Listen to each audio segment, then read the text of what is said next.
Subscriber stream here on lichess and Twitch.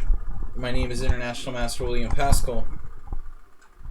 And tonight we're doing the old subscriber stream where we do game analysis. Subscribers to the stream can submit games to analyze here. I already have 5. We have opening for 5 more. Hopefully we can do 10 games. In the past couple of weeks I've been playing an arena on lichess, but I'm going to give it a break tonight because I have been playing really badly. Number one, it's extremely hot and I don't feel like it. So we're going to focus on my favorite activity, which is to just analyze chess. We're going to analyze games today. That is the stream. I hear a little bird chirping in my ear. No, Bob, I'm serious. I want to analyze today. I'm taking the night off for my own mental and physical health. Too hot. It's horrible. It's about 100 degrees in my office right now. 100 degrees Fahrenheit. It's about 90, low 90s, 90 in Budapest, but with the aluminum roof, it's a solid 99 in my office. I have not been performing well since the last 2 weeks, since the heat really started. Pedro and Antony can vouch for me. He's got very similar weather there in northern Italy. So, without further ado, we're going to get started with a subscriber analysis game. Actually, I've got games from Bob, Mirales, Asterbate, Antony, who's also here, Yabatis, portable AC. What exactly is a portable AC? I'm like, you know, I'm not that modern. What is a portable AC? Like you plug it in, but where does the water go or whatever? I've got a skylight. What is it? How does it work? Is it like solar powered? I need a place to put the tube or whatever.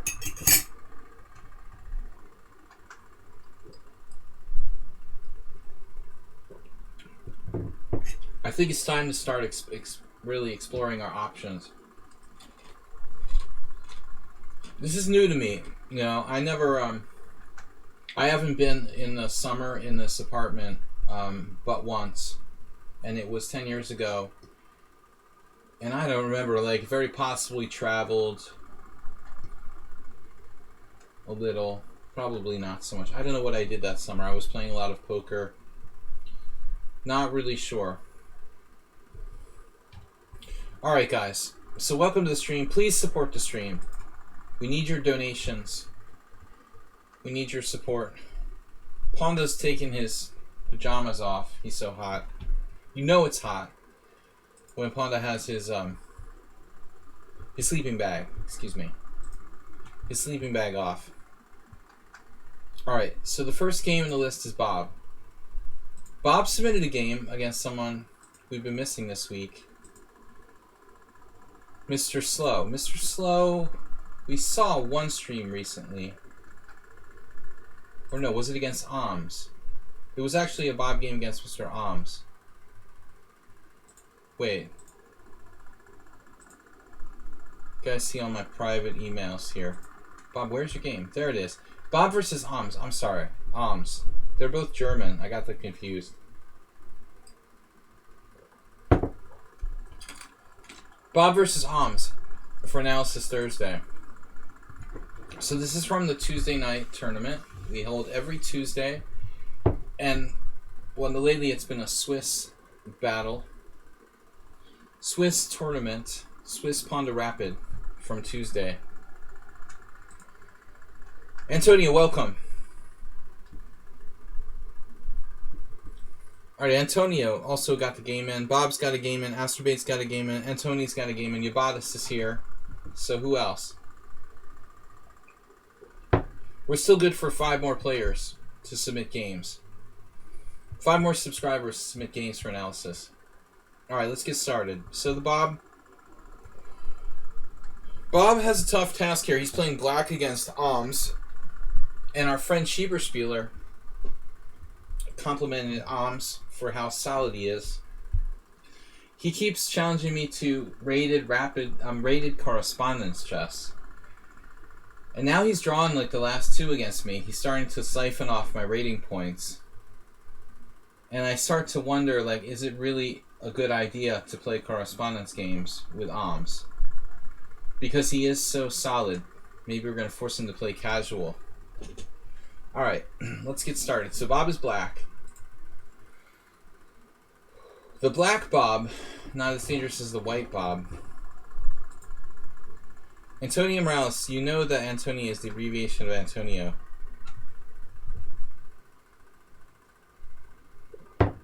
Father Antonio. D4, D5 from Bob, Knight F3 from Alms. The Alms repertoire, based on the Richard Palliser D4 book, which we've discussed before. It's getting a little old now. It's almost as old as my opening repertoire. So you feel this game is representative of your strengths and weaknesses. Your tendency to fall apart. Alright, so C4, and now the unbelievable C5. I literally never analyzed this position in my life. Number one, because I don't play such things with black, and number two, because I wouldn't normally use this move order with white. Almost ever. This brings me to another position that's really fascinating, Bob, which is C4, C5.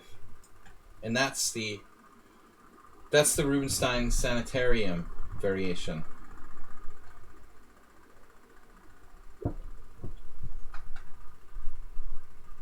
You copy your opponent's moves when I don't know an opening. Advanced. That usually works until like 6th grade chess club, and then you get a little beyond that. This is interesting though.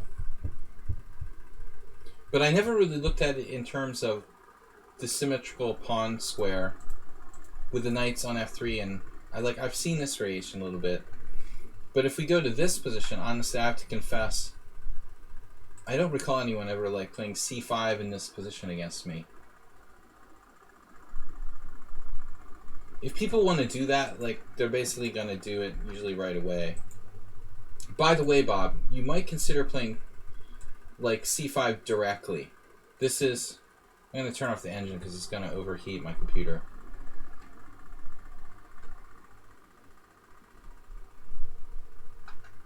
I would... seriously...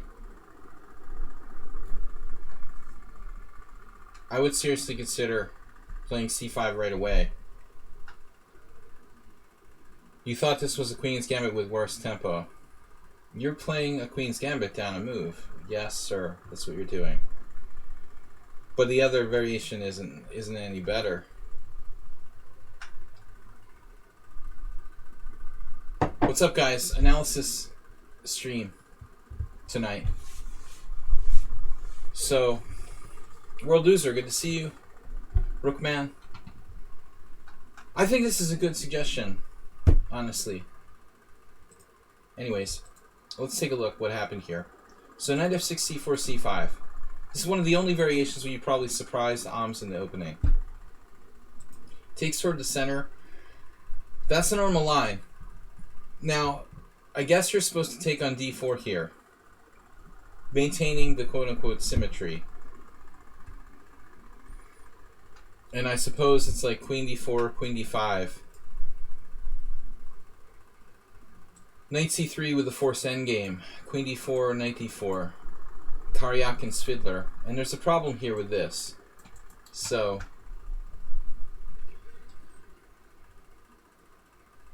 I think the other issue here is that white might be threatening stuff like G3, Bishop G2. That diagonal is very sensitive.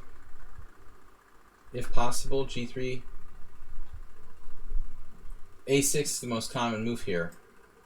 Stopping Knight B5. And you see G3. Very hard to combat this diagonal. That will be black's Achilles heel. So I looked at this. Bishop d7, bishop g2, and this is highly unpleasant for black.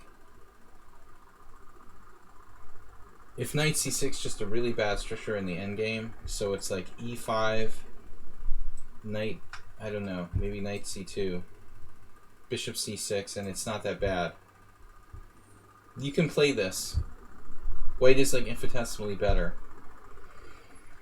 But Bob goes on another path. He doesn't play cd4. He just takes with the queen on d5. If you're going to take here, I would look at knight takes d5. That very well might be the same thing what happened in the game, honestly, because of e4. e4, knight f6 anyway. You might just transpose to my game. So Bob sort of stumbles into one of my games by accident. Because white played d5 here. He doesn't have to. I mean, white could also, I guess, consider taking on c5. He can consider e4. d5 is very principled. But you have counterplay with e6. So turning on the opening explorer,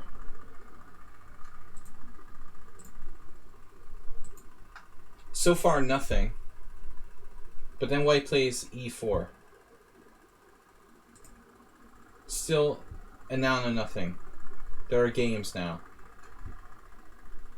All 6 games black played e takes d here. There's really nothing else to do. I suppose you might be able to play a6. How bad would this be? Taking control of b5. Like there are issues with d6. This gets a little bit weird. You know, I would be very concerned. You can't take on d6 without getting forked with e5. So, guys, check out the Discord. Also, the YouTube channel, Video Chess Training on YouTube. I've got a couple... Alright, there's a game for analysis from Princess Chess. The other one is just a weird message. Alright. So we still have time for 4 more games if any of the subscribers want to analyze. Princess Chess. Alright, let's do it. So, I don't know if Bob realized this when he submitted the game, but it's like this is one of my games now. But only by transposition after white takes back on d5. This is a horrible game, and I wouldn't repeat it, but I was just experimenting with something. Actually, e5 is really, really interesting. I'm wondering if this is a Queen's Gambit accepted, or what exactly it is. e5 is even sharper than your opponent's move. Rookman sent a game. You sent a game? How did you send it, Rookman? I didn't see any messages. Did you send it like a while ago? Or is your name Leona Kennedy?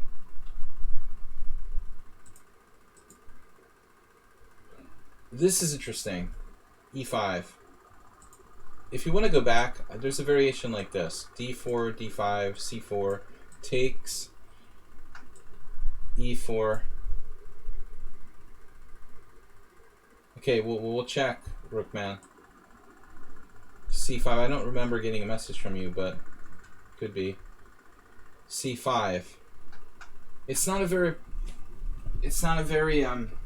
popular variation of the Queen's Gambit accepted against e4, but it is playable and interesting.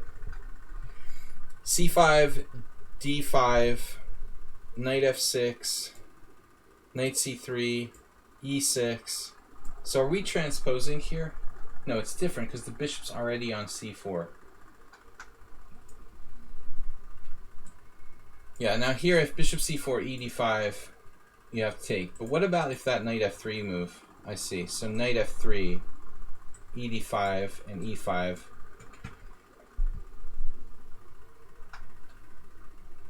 So the difference here is like kind of monumental.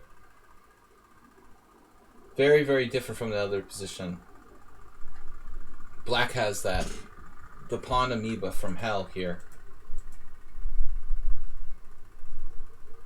these pawns could be very dangerous. This is a little more legitimate than the variation we're looking at. A little more dangerous, let's say. So in the position we actually have no pawn on c4. That's just gone. Which makes this check a possibility on b5. So Ahmes decides to play this, bishop d6, and then bishop b5 check is not played. So the game with Mihawk, I don't think, was perfectly played by either of us, but it's still probably White's best move. And it's also possible to play knight on bd7. It's also possible to play bishop d7, is what I'm trying to say. Bishop d7, queen e2 check, queen e7. Still doesn't seem that bad for black. I don't know which one is better. But I don't think that Ahmes' move is dangerous. This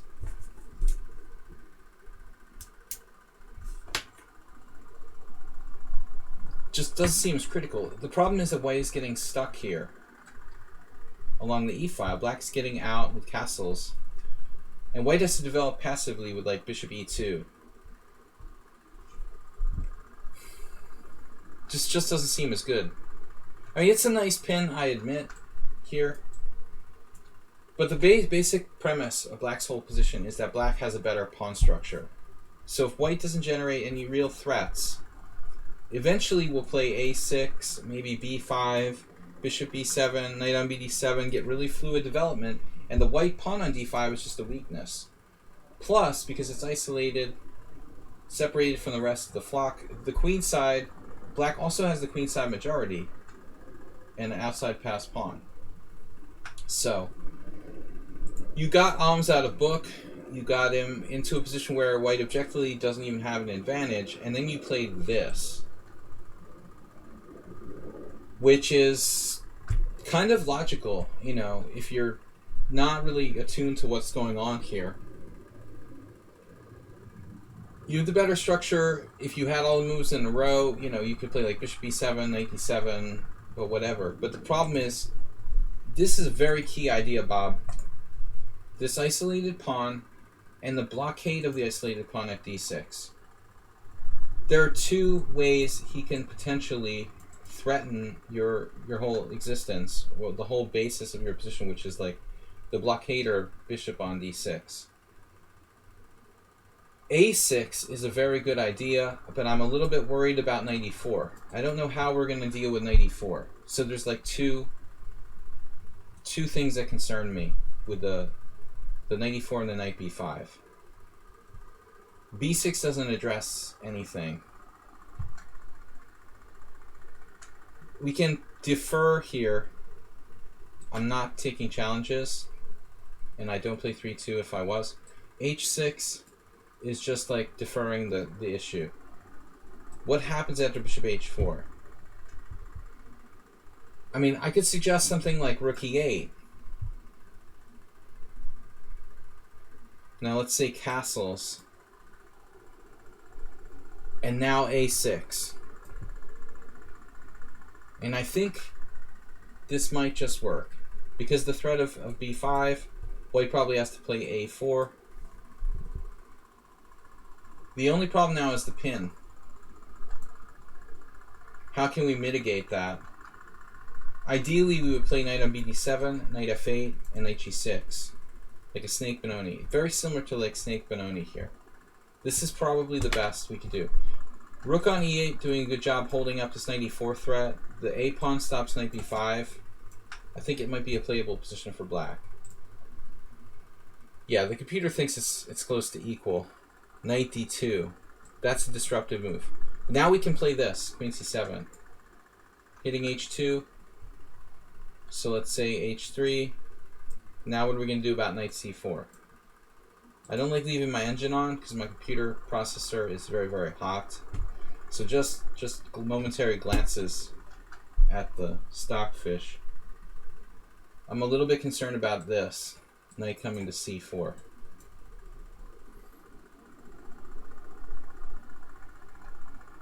b6, knight c4. We can give it up, but it's a very steep price to pay. If we give that guy or girl up on d6, be careful. Bishop g3, queen f8, queen e7. We're very short of squares here. And the white passed pawn could become dangerous. It's a complex position, but I think b6 doesn't solve our problems. The rook e8 is a much better move.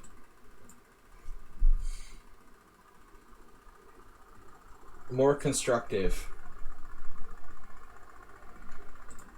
Alright, we get away with it. He castles. Now bishop e7. Still, I'm nervous about this. Knight e4. Bob's just ignoring it. Both sides. Am's just being like sort of principled with developing. Knight on bd7. Is this an option? Why is that not an option?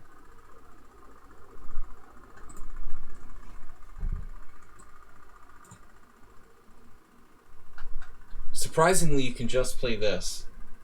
Luckily, because d6 is met by bishop takes e4.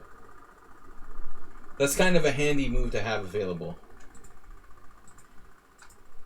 So, Bob, you may be out of the woods now, because Am's failed to take advantage of some opportunities. Why bishop b7? Are you serious? Like, this is the weakest pawn on the board. No, I mean, bishop e7 is a good move. I think it's important to put pressure on that pawn. We're going to try to surround it. You know, it's going to get surrounded by a6, b5. This is a huge target, Rookman. That's like the weakest point in White's position. We keep him tied down to that pawn. It's actually a good plan. No, I don't think so. So that I don't mind. It's just the Bob's move order wasn't good. You know, the idea of playing this should have been a6 first. Trying to play an extended fianchetto. By the way, maybe getting White to play a4, which could weaken some squares over here. This is a good plan. a6, bishop, a6, b6, bishop b7. Bishop b7 is fine.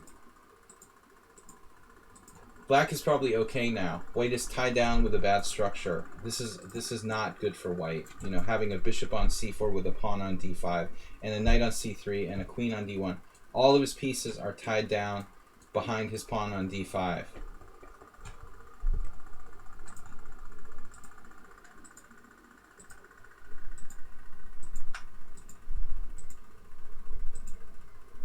Now Black is better. I think practically better. Excellent blockade for Black. This pawn is becoming like a clear weakness. There's a good chance it gets surrounded. Rook a d8, bishop c4, very badly placed. Blocked by his own pawns on d5. I prefer the bishop on b7 because it's actually attacking something. The one on c4 is just defending. The bishop on b7 is attacking, tying the enemy down. Black is actually objectively easier to play here than White. White is on the verge of being overextended in this position. There's an actual game. This is very funny, Bob. There's an actual game here where this position has been reached from 2016. I noticed this yesterday. The exact same position between Oms and Bob reached in a random game between 2,300 players in 2016. Obviously a different order of moves. And now Bob went out in the zone with knight g4. Yeah, I mean, Black's just better based on structure. White's compensation is the space, but I still think it's easier to play. Easier to play Black here. If anything goes wrong, it's likely the pawn on d5 is going to fall. It's hard for White to come up with like an attack with all of his pieces stacked behind this pawn on d5. It's just a model blockade position. White shouldn't get into this kind of situation, and I think that Black is practically better. But knight g4 was kind of random, Bob. I mean, at the worst case scenario, maybe you can just start trading pieces off. Rook takes rook, rook takes rook, rook e8. This is what happened in this game. And I don't know, I mean, I think that White should probably just keep exchanging. It drives the knight to e8, and it's approximately equal. Again, white's space advantage compensates for his structure. The game was a draw. In the game, it was a draw. White avoided the exchange of rooks with like rook d1. But I mean, look at this position. Now blockade. I was expecting blockade here with queen d6.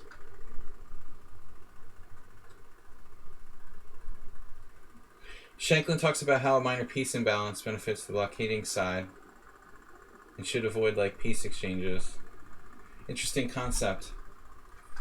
But I think that the general concept that most people can understand is that I think the more exchanges we see here, the more that pawn becomes a clear weakness. In a knight endgame, this structure is a disaster for white. You know, with all the pieces on the board, it's maybe not a big deal. You know, maybe even an advantage. But in a simplified endgame, this d-pawn just gets weaker and weaker. Like, no question. So this was the game with 95. But you've got to be very, very careful about the blockade pawn, like, advancing to d6. I would have played this move, like, instantly. I don't like blockading with the queen, but we'll do what we have to do. Interesting. Alright.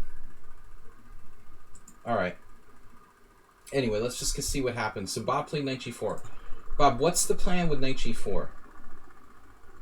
Because it's a very dangerous road you're going down. Like, you have a precarious plan in the first place. You got to be very, very careful.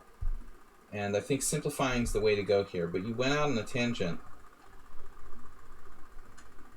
Actually, the thing that scares me the most is that Bob is maybe losing control of e4 in this position. So if knight g4, I'm concerned about this. In fact, like, could Ahmes have played bishop takes bishop, queen takes, and knight e4?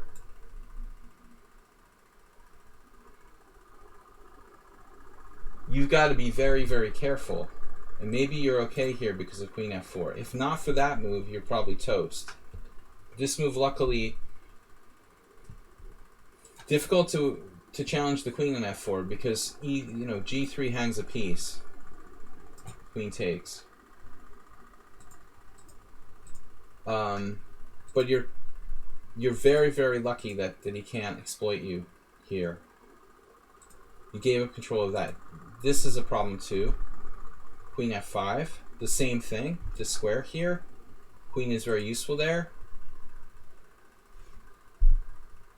And now it's like Bob is on a tightrope with the possibility of the e5 square falling and d6 coming through and f7.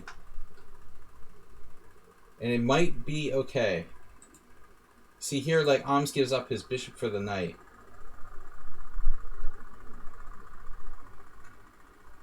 Only, if d6 works, you're done.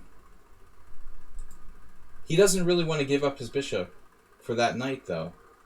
So he could have played, like, b3 or something and just maintain the position.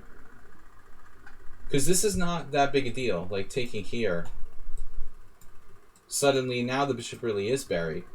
If you want to talk to me about a position like Rookman, you want to talk to me about this position where that pawn is not isolated anymore, I agree with you. Now I agree with you. That the pawn is supported by another pawn and our bishop is stuffed on b7, yes, it's not good now. It should come back to like c8. But I think that's a completely different situation.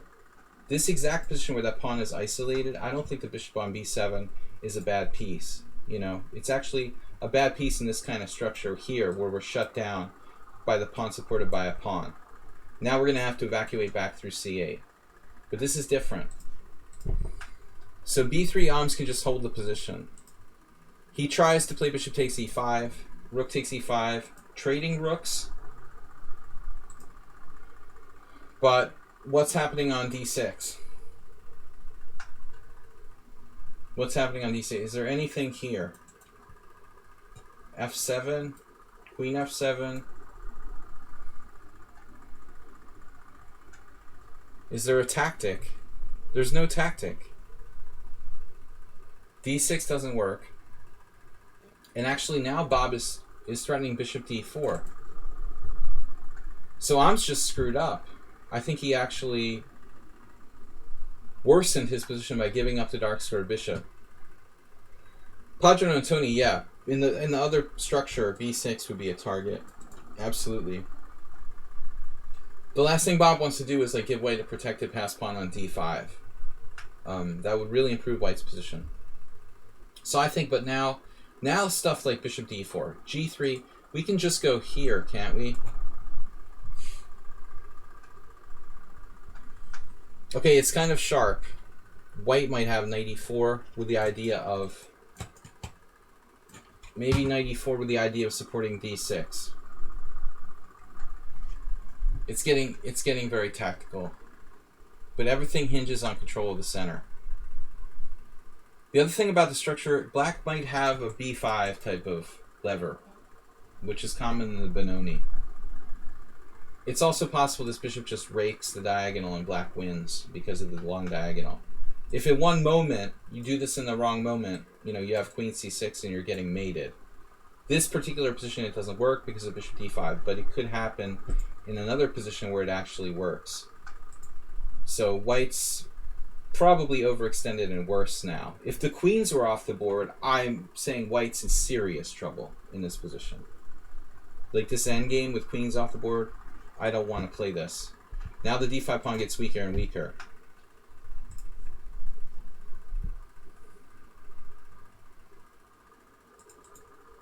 So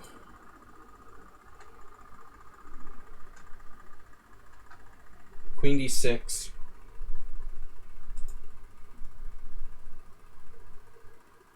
I don't think Bob's on the right track here.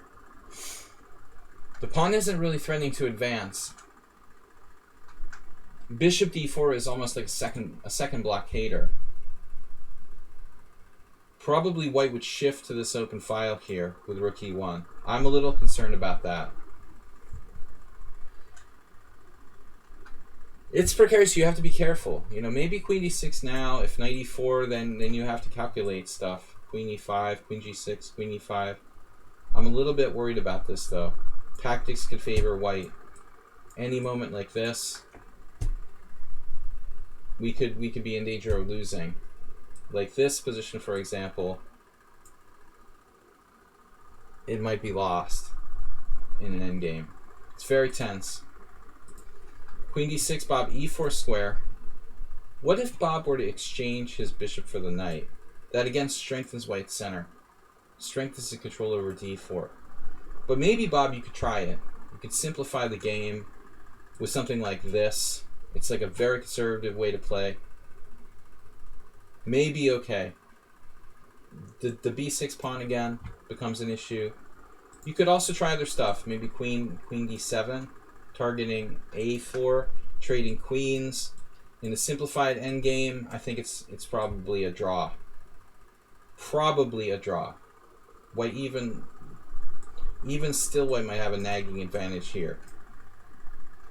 The pawn is kind of dangerous, but our king is close enough that it might be able to help out blockade. So this was a really tense game. But it's going to take calculation now, and that's where Bob is not that accurate. Computer is suggesting an awkward move here, queen e7.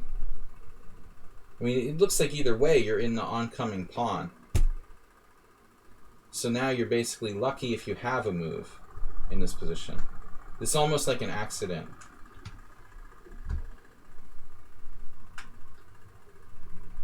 We're not doing the suffering tonight. I've had enough suffering. I'm not going to play rubbish chess for the sake of upholding my ego. I've been playing really badly. It's like 95 degrees in my office. I don't want to do it. Queen e7. DK guy, I'm just taking game submissions. I'm in a black t-shirt. It's a really stupid idea. It is hot. I just couldn't find another one. So the black t-shirt is the worst. The worst choice. It's actually fairly thick. I got too much harassment with the wife beaters, DK guy. I've been shamed by people like Warnaki into not wearing the wife beater for the stream. So, because we have this ultra conservative element to our streams, I guess. It's ridiculous. I would wear those clothes around the yard, you know. Why can't I stream like that?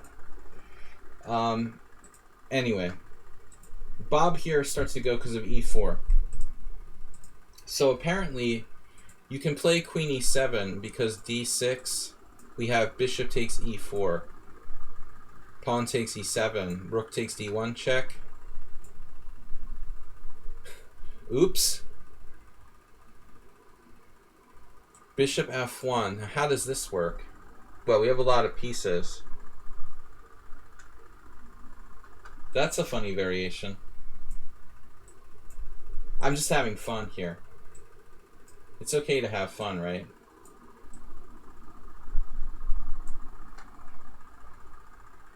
Just hypothetical variation. It looks like a draw. It smells like a draw. But actually, maybe it's not a draw. Maybe black can play for a win. No, I don't. Yeah, actually, you can play for a win now. f5. Black winning here. Winning after f5. So, I mean, this stuff all hinges on calculation. It's a miracle if queen e7 doesn't lose. But what other move do you have? You put yourself in a situation. Your big mistake was probably not playing, let's see, like bishop d4 here. Bishop takes e5. G3.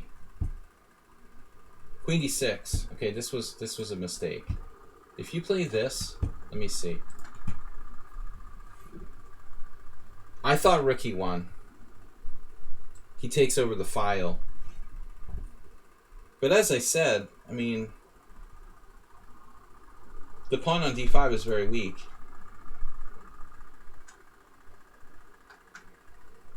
So I think that black is leaning toward better. Trending toward better. It was precarious, but finally Bob blunders. And I'm not quite sure how this works. Because it should be similar. Rook d6, bishop e4, pawn c7. Bishop e4, pawn c7. Why does d6 work here? I'm going to turn off this engine. d6, bishop e4.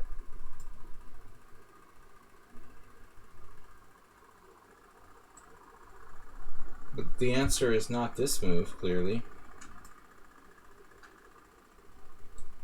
Queen e4.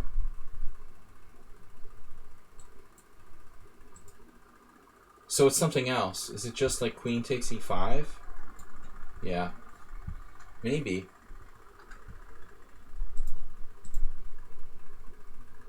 Is that the best? I mean, this isn't obvious. In a blitz moment, that white would be winning, but the pawn has become stronger and stronger now. Advanced up to d6. But Ahms doesn't see it. I guess they're in time pressure. So the game actually went queen c7, b3, giving Bob a second chance to play bishop d4, cutting off the rook's support of that pawn. And you're okay. And in this position, it's even better because now he doesn't have like rook e1 with some kind of pressure. The knight on e4 gets in the way. Very hard to say white is better here. What happens on this? That's critical. I mean, you can just play queen d7. This pawn is overextended now. This pawna is overextended. This is the optimal result here for black. We got white to overextend his pawn. That's why we're playing a stupid opening with a structure. But after b3, Bob lost focus. WJ Lou, thanks for the donation, 200 bits. Losing focus. I played rook e8. The d-pawn now finally lands a strong blow. And Ahms is a strong player. Bob just totally fell off the wagon here. I guess you have to play bishop takes e4. The problem is f7. The problem is we don't have queen d7 anymore. Any square for the queen that is any good, I guess it's over. You're going to lose f7. And then Am's just played this. But one could construe this as a battle for the central squares, Bob. And you had it, you were winning this tug of war for the central squares, and you finally kind of like lost it in time pressure. But it wasn't the pawn itself, it was like the support of the pieces. Bob let up. Bishop d4, missing bishop d4 was the key, really. World loser sent in a game. That's awesome. Alright. World loser a long time since we've done a game for him. Alright, guys. So, Rookman said he submitted a game. But where would that be? Rookman's there. Alright, Rookman's there. He's like before Yabatis, I think. Let's see, Asterbait. He's after Asterbait, so actually Rookman should be next. No, Morales, it's a question about Morales. Morales is first. So I'm getting confused. Morales sent his there. Alright, so Rookman is after.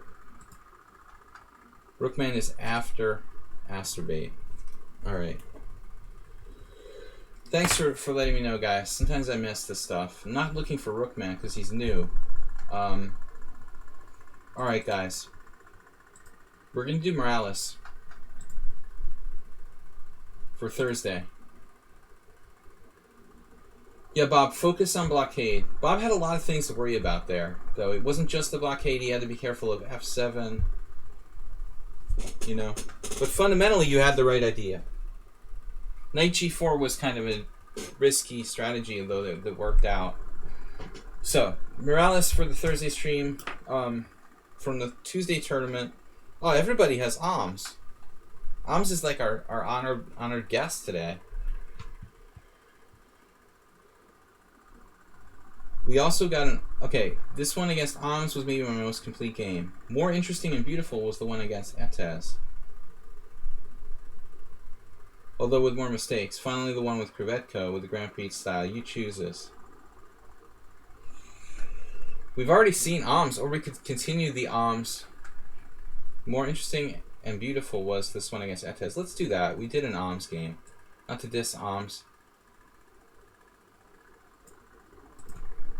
Not to diss Oms, but I'm gonna choose the game with Etez. If it's interesting and beautiful. Plus Etez beat me, so I want to get indirect revenge.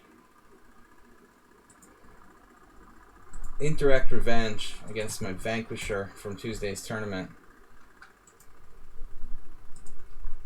Let's see if this works. Alright, Morales is white.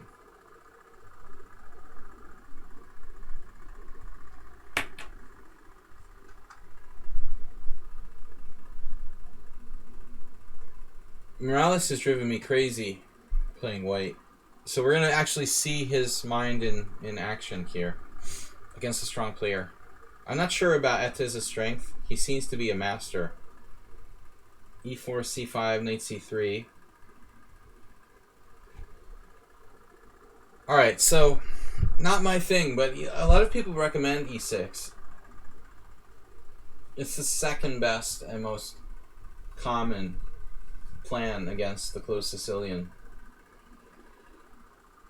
Obviously, this makes sense if you're an E6, 2E6 Sicilian player, especially, because white might still transpose back with Knight F3.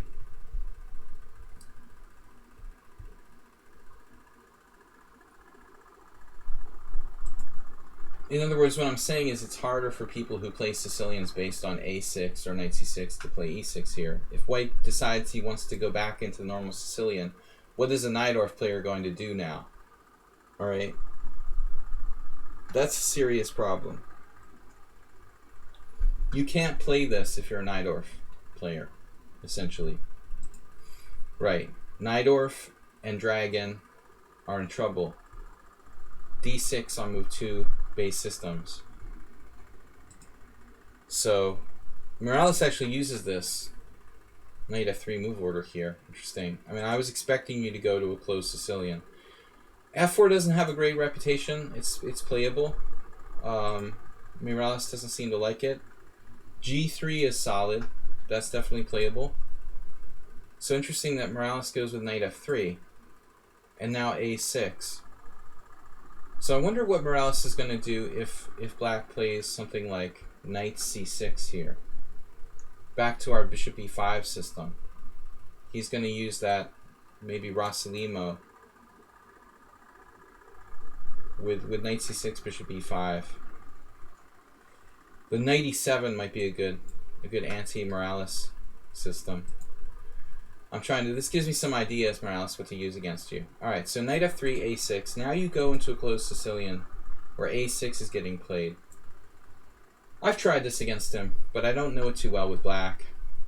As I've said before on the stream, my biggest problem here for black, when you're playing the Sicilian hedgehog style setup against the closed Sicilian, it feels like,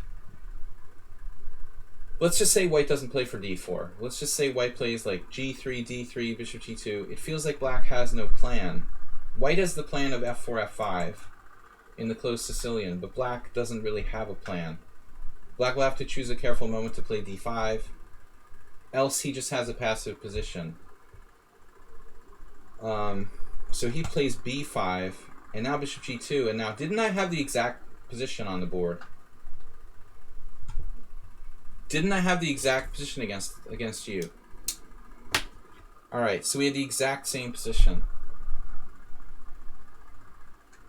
And I didn't know the theory because I looked at this like glancingly years ago in the Palliser beating the flank openings. Beating anti-Sicilians. And Tony has a book on beating anti-Sicilians by Catronias. Wonder what Catronias recommends for black. Maybe he doesn't recommend the setup at all. But bishop e7, the question is now.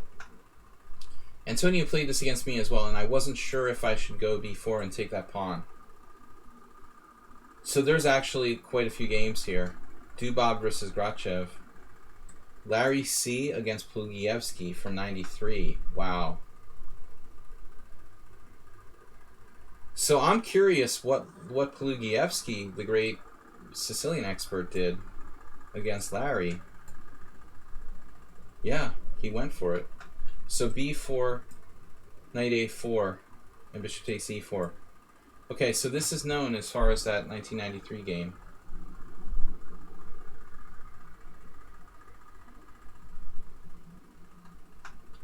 It's interesting because Christensen is not really a closed Sicilian player.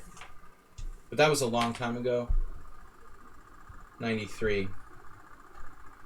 Hey, Schieberspieler, what's up? I'm just I've been in bad form and too hot. I didn't feel like playing All-Star Arena. Good to see you. So I hope you dominate in the tournament tonight. I'm going to take a little break. Maybe I'll play a game or two, but I don't think we're going to have time. Maybe after my stream finishes, I could play a game or two.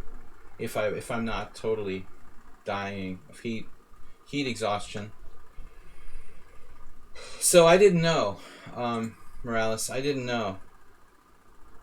Yeah, that's a tough arena, man. It's not fun if you're tired and it's hot. Where I'm at, if I had air conditioning, I would play. We'll have to take donations for a new room air conditioner, but I don't know how to do it in a skylight office. I'll have to find out, do some research. Too hot to play. That's what I got in the Panda. Too hot to play.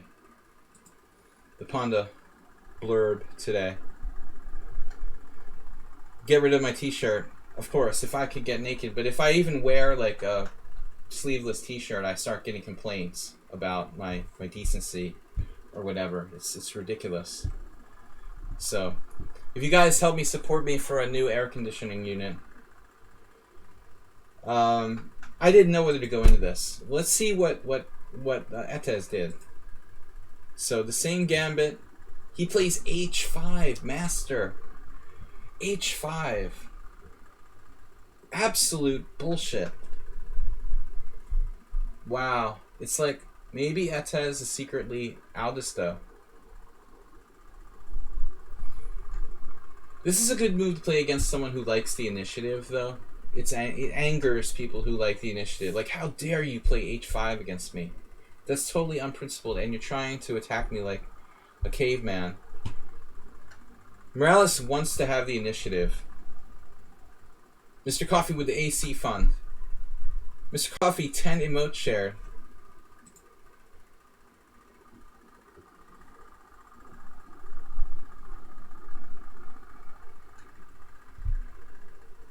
Alright, anyway.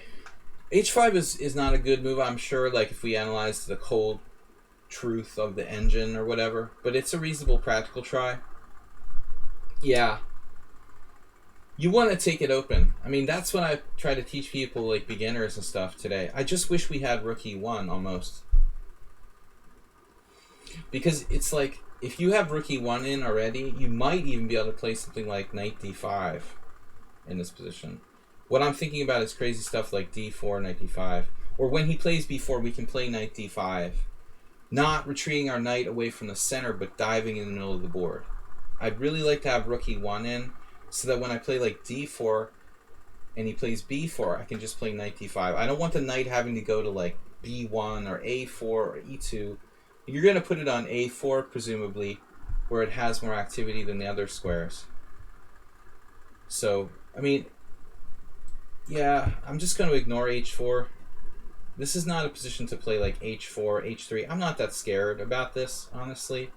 It's not like he's got, you know, bishop h3, queen d7, mating me like an Albin counter gambit or something. We're just going to ignore h5. So open it up, okay. Like, okay, for me the question would be, well, like, on b4, what are you going to do? You're going to play knight a4, I guess, here. Thanks again, Mr. Coffee. Schieberspieler, a little bit of Hungarian for the stream. Thanks for the support. So, but Schieberspieler's got some good English. Knight d5. We can't do this, right? I wish we could do that. Twitch recommendation. They have it in Hungarian. That's funny. I didn't realize that Twitch would actually have recommendations in Hungarian. That's awesome. They're that big now. That's cool. I figured just like the major languages would actually have recommendations. So knight a4. I mean, knight d5, it's a little bit much, I'm thinking. It would be fun in a bullet game or something to sack a piece like this. But it's probably too much. So he would play knight a4. Anyways, it's like takes. Alright, now do we take with the queen or the knight? You know, I'm thinking take with the knight. Queen gets hit by knight c6. Maybe not a big deal. You can probably take either way in this position. You could play something like queen takes, knight c6, queen e3. Knight takes is okay as well. I have the fantasy of knight d5. If obviously there was a queen on c7 or something, then knight d5 just begs to be played. Yeah, we wish we had that knight d5. Almost, I mean, it's almost considered something you consider. It's just wild and unnecessary. Okay, knight takes. So we actually have games. Wow. Olaf Sepp versus Mietzis. Latvian Championship 1995. Both those guys are good players. Mises told me he was like 20 when he started playing chess. So he's like the oldest. He's like older than Schieberspieler when he learned how to play. When he started. He literally became a grandmaster. And he didn't start till he was like Schieberspieler's age. 19 or 20. Almost unheard of. You know, that somebody could do that. Plays really weird openings. So h4. Rook e1. Oh, yeah. So, Sepp played rook e1. He's a good player. He's looking for knight d5. Very strong idea. The other players I'm not familiar with. I like rook e1. Bishop f4 probably ain't bad. The only problem is we might have to deal with threats of e5 hitting our bishop. It looks like Antonio's gonna like sack a piece on b5. So what happens if like d6 here? That's what he did, answering our question. So do you think like rook e1 was better? Welcome Nightmare Griffin. Antonio, so you think rook e1 was better in retrospect? We don't really have a concrete threat with this move. I don't know. I mean, I guess we might be able to just play d5 anyways. If you want to have fun and play like... We might just go knight d5 in his face, just for fun. Jim, what's up? Bishop f4, d6, and then you play d5. I always joke with Antonio that his favorite square is e5 now, so I don't know how much he's taken that to heart, but there's certainly some interesting possibilities here. But I think that black has a legitimate threat of e5.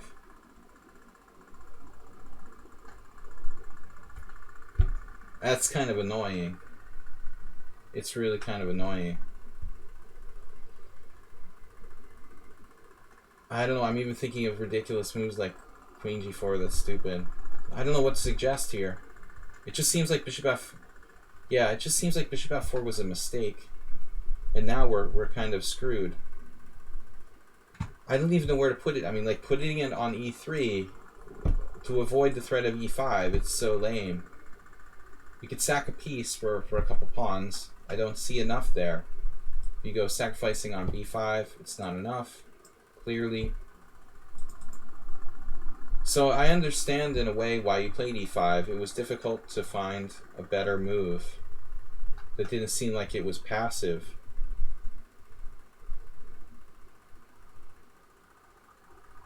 Yeah. Anyway. Yeah, I mean, I don't understand like why black would not want to exchange bishops here. Why does he want to have a bad bishop on b7? And it weakens your king, too. I mean, if I'm playing h5, h4 trying to attack your king, I think I like the fact that you don't have a bishop on g2 anymore. So I would definitely exchange bishops. He plays this. I mean, it keeps pieces on the board, but his bishop is terrible. That really can't be beneficial. So now it's just like a good French for white. It's just a good French. I wouldn't want to be black here, for sure. Okay, knight c6. Because I was more concerned about like knight d7, knight c5, something like that. He's concerned about how strong your knight is on d4. Oh my god. Cool. Speculative. Try. Black has only used 47 seconds, and white has used like 2 minutes. Oh, 1 minute to 2 minutes. I mean, I don't think I would make the sacrifice with this much time without investigating, you know, other possibilities. I mean, is black threatening g5?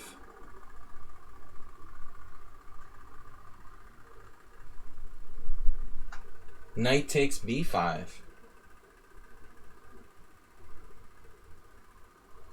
Probably doesn't work.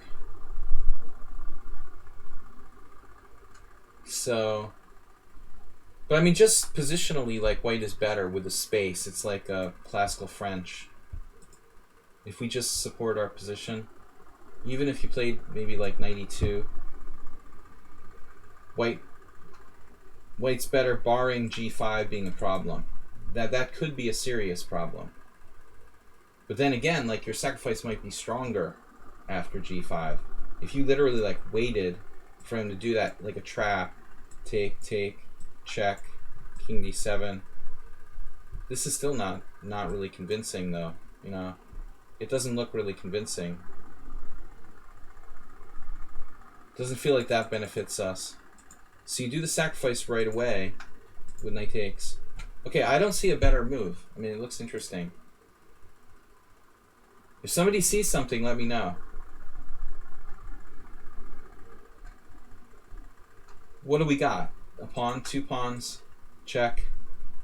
Bishop h3. Possible sacrifices on d5. I mean, for example, like rook d1. So king e7 loses immediately to bishop g5. He has to play king d7, only move. Now here, we can sack again. Oh man. Yeah, so it's like, this is like mate on that diagonal, or close to mate. You're gonna walk into all sorts of shredding tactics here. Yeah, you got to do it right away. And black is such a difficult position to play. Did he survive this? The only other possibility would be to tie him down to e6 first. Is this something we should consider?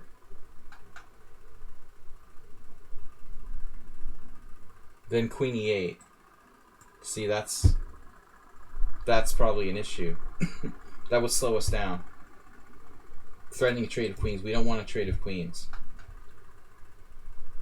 So you have to do this. And now he plays this. Oh, he takes. Oh my gosh. So the computer says this move. It looks insanely dangerous, obviously. 97. 97. Black could possibly survive in this type of position because your queen is under attack. And on c7, his king is not that easy to hit. Like, wow. That's a tough move to find, but he had lots of time. He had an incredible amount of time. So no excuse for missing that. He takes this. This is just obscenely dangerous.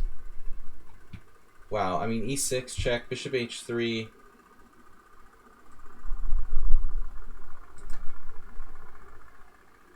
King c8 is forced. How can we finish him off? Do we have just e7? If e7, queen e7, and then he has the d8 square. And that's what you did. But I guess there's nothing else now. You're committed to this. But your queen is hit. If knight e7, then bishop h3. Alright, so he has to take with the queen. Now he's got this square. And bishop g5 doesn't win. So it looks like you need another piece, like a rook. Well, you may be lost, but it's not obvious, you know, that you're winning by force. You have bishop h3, king d8. Wow. I missed it too. That's crazy. I was so obsessed with playing bishop h3 and bringing his king to d8. I also missed rook e1. It's so simple. I was obsessed with this position, like bishop h3, bringing his king in the center. And then playing like rook d1. But this isn't so easy at all. He has knight f6 with stubborn defense. This doesn't look that simple. Is this enough? Now black's winning, apparently. So the only way to win is rook e1. A rook to e1 at some point. Queen f5 check. Oof, that's also possible. So that's interesting pivot there, hitting f8 and hitting d5. But the simplest is rook e1. Check in rook e1 or rook e1 right away. What's wrong with rook e1 right away? Now he's able to defend unbelievably with like queen d7, rook e8 check, and knight d8. Look at that. All of his pieces are on the back rank and he's not dead here. Oh my gosh, you have queen b6. That's like an Ali Reza bullet tactic.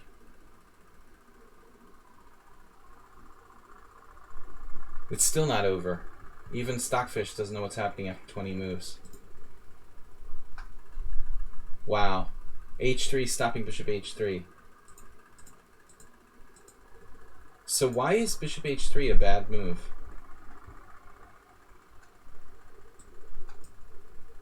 So you shouldn't do that right away. Rook a e1. Queen d7. Rook check. Knight d8. Queen b6, so this idea again. h3.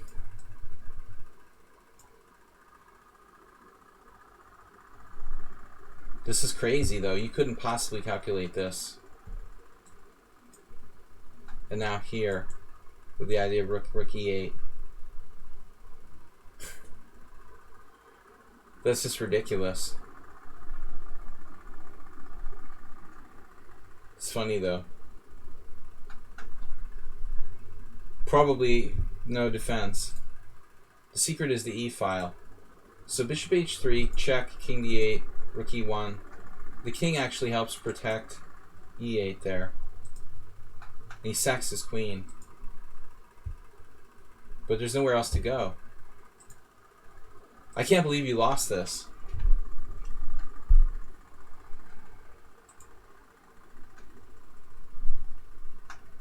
I mean, it's true he has a rook and 2 knights for the queen. Rook and 2 knights for the queen and pawn. And you've got 4 minutes left. That's a bit of an issue. We can't afford to like lose a bishop, obviously. I don't understand. Oh, he can't take it because of the f8. See, that's why I'm not playing in the tournament tonight. I can't see like simple one-move tactic. And now you had queen f4. It's still not clear though at this point.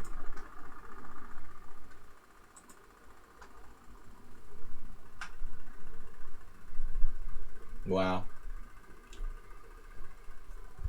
So your only defense is bishop c7 and queen f4 check and take his knight. And how does that even work? Here, takes, check, and your bishop's hanging at the end. His king is never safe though. Where does his king go? There is no safe square for black's king, like c6 or something. We go there, I guess. Is that safe? Is that a safe square? Here, here, and I don't know. Knight g5 is a great move. So what happened in the game, finally? What if you had just played like a safe move here? Why do you have to leave your bishop on h3? I guess you could just play bishop g2. I mean, how bad would it be? That's what old conservative Sladgie would have done. Given up on the mating threats, just play solid.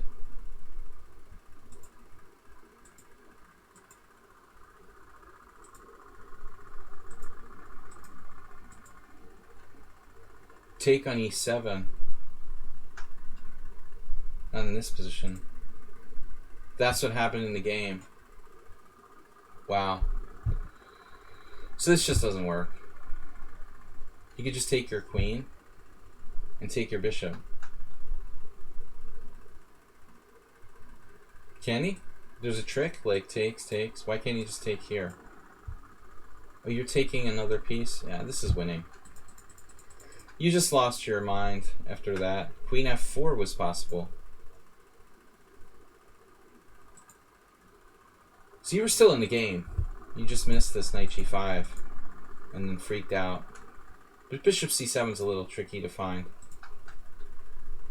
He sort of has to take it, you know. But I mean, the key at the end is that like it looks like you're losing a piece. So you're talking about rook e7. We can't do that. Here, here. This is my concern. See, now we're in trouble. White's probably losing. And I don't know if there's a better solution. Yeah, king c6 is the one square where he's safe. That's what I figured. So, the best you could have done, but it would have been really tough. So this is just lost. Funny, he takes on h3. He doesn't take your queen. And there's tons of time left.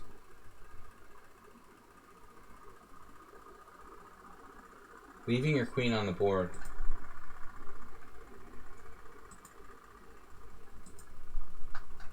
So you actually have a saving move somehow. Queen h6. Threatening that. Threatening that. And if bishop c8, it's a lot of checks. Bishop c8, queen b6 check, king d7. I don't know if this is safe. Check, check, and then king f7, check. What's happening? Then you've got a bishop coming to e5.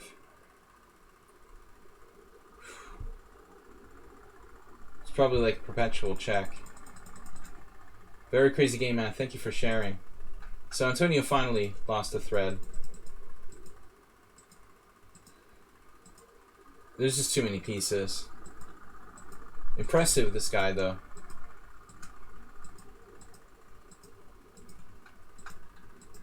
And that's nice. Alright, guys. I'm taking too much time on the games. I'm out of practice doing a proper subscriber stream, analysis stream, so I'm definitely taking too much time on the first couple of games. We're going to try to move along a little faster. Astrobate is up next, and then Rookman. Where is Astrobate's game? Thursday complimentary game. Our complimentary game commentary. With my compliments. Alright guys, I gotta get some beer to compensate for the 95-degree heat in here. Maybe I'll warm up with a watermelon cider and then move on to beer. Hopefully it's an okay game. What would you rather do? Play in a brutal Hungarian all-star arena or have some drinks and analyze games? Like, seriously, am I crazy? Alright. There's no question. I'm gonna start with a watermelon cider. I highly recommend it. Especially when it's like 95-degree heat in your office.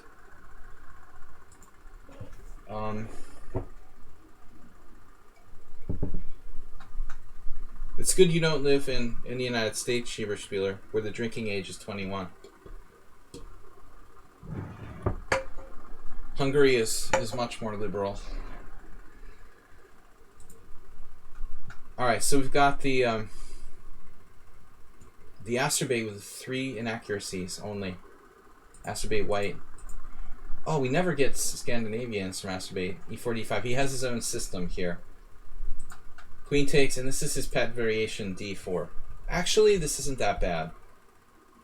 I mean, theoretically, d4 should be like white's 3rd best move.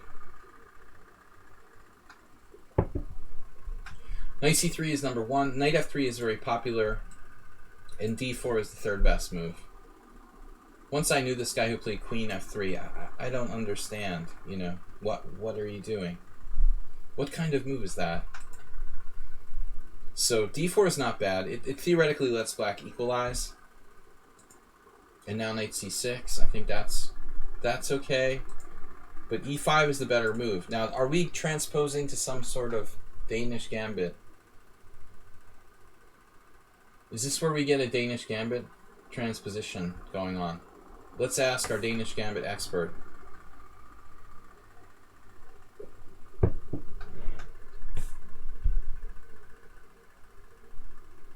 I'm just trying to think about it. It's not exactly a Danish gambit, right?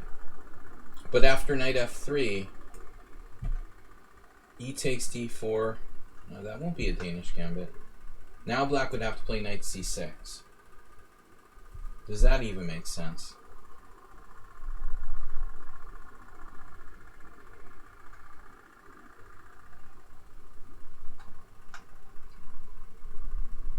What's the best move here for black? Is it e takes d4 or knight c6?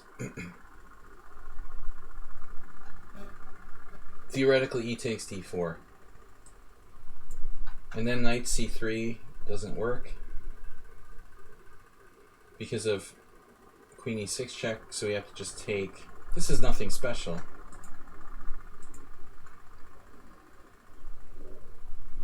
So this is the problem with the acerbate variation, e5. What about taking on e5? This endgame is nothing. Yeah. If Roussis was using his computer, he would have won that game in 2010. But he hadn't yet discovered the art of cheating. Alright, acerbate. e5 is the critical try. So this is already inaccurate. I confess I've done this too.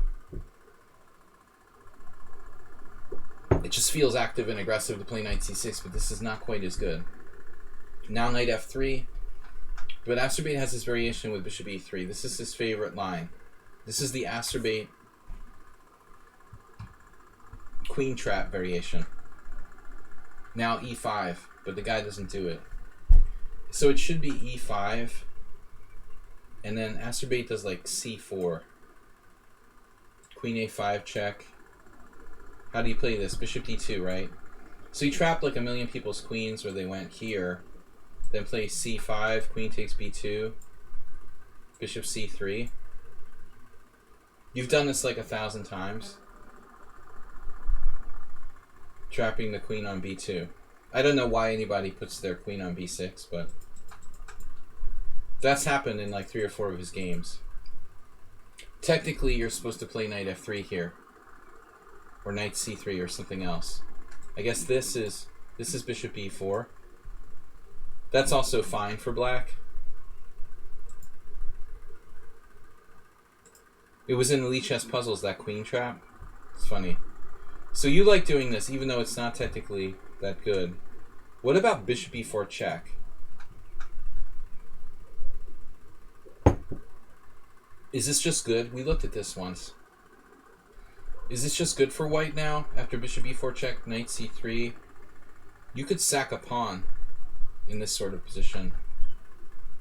I mean, how's it going to work? Like d5 takes, queen takes check, bishop d2. That's more than sacking a pawn. You're winning material here. Interesting. So that's sort of a potential trap. What did the computer say? Knight d2, knight c3, queen a5. Why is this a problem? d5. Funny, there's no games in over the board chess here. Takes, and now check this out. Knight on c to e7. White's better. This is better for white. There was a game with queen e4. Look at that. Someone did this. I mean, that's just rude, you know, to play queen e4.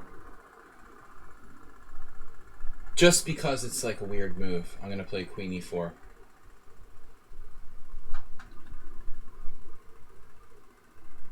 Now you push, and black can play knight d4. Apparently, like, this is totally unsound. You can play this. This is awesome. Queen a4 check. Wow. Queen a4 check, c6, take the bishop, knight c2 check. Oh, they like this better. Queen e3, pawn takes, knight c2 check, king d2, or king f2, whatever, knight takes b4. And white's just got, what, like, better position, slightly. Anyway, those are the complications of the acerbate variation. Bishop e3. He plays this. Black isn't careful, he's going to get run over by the pawns. c4, d5. Right? Classic. And now bishop d2, hoping that black plays queen b6. He knows this is a mistake, but he plays it anyway because he's just trying to get people to get their queen trapped with queen b6. That's how twisted acerbate's logic is. He knows this is not the best move, and he's doing it on purpose, just because he likes this queen trap with c5. And you'd be surprised, like half of his opponents fall for it. Because they can't resist. They see like queen b6 attacks d4 and attacks b2.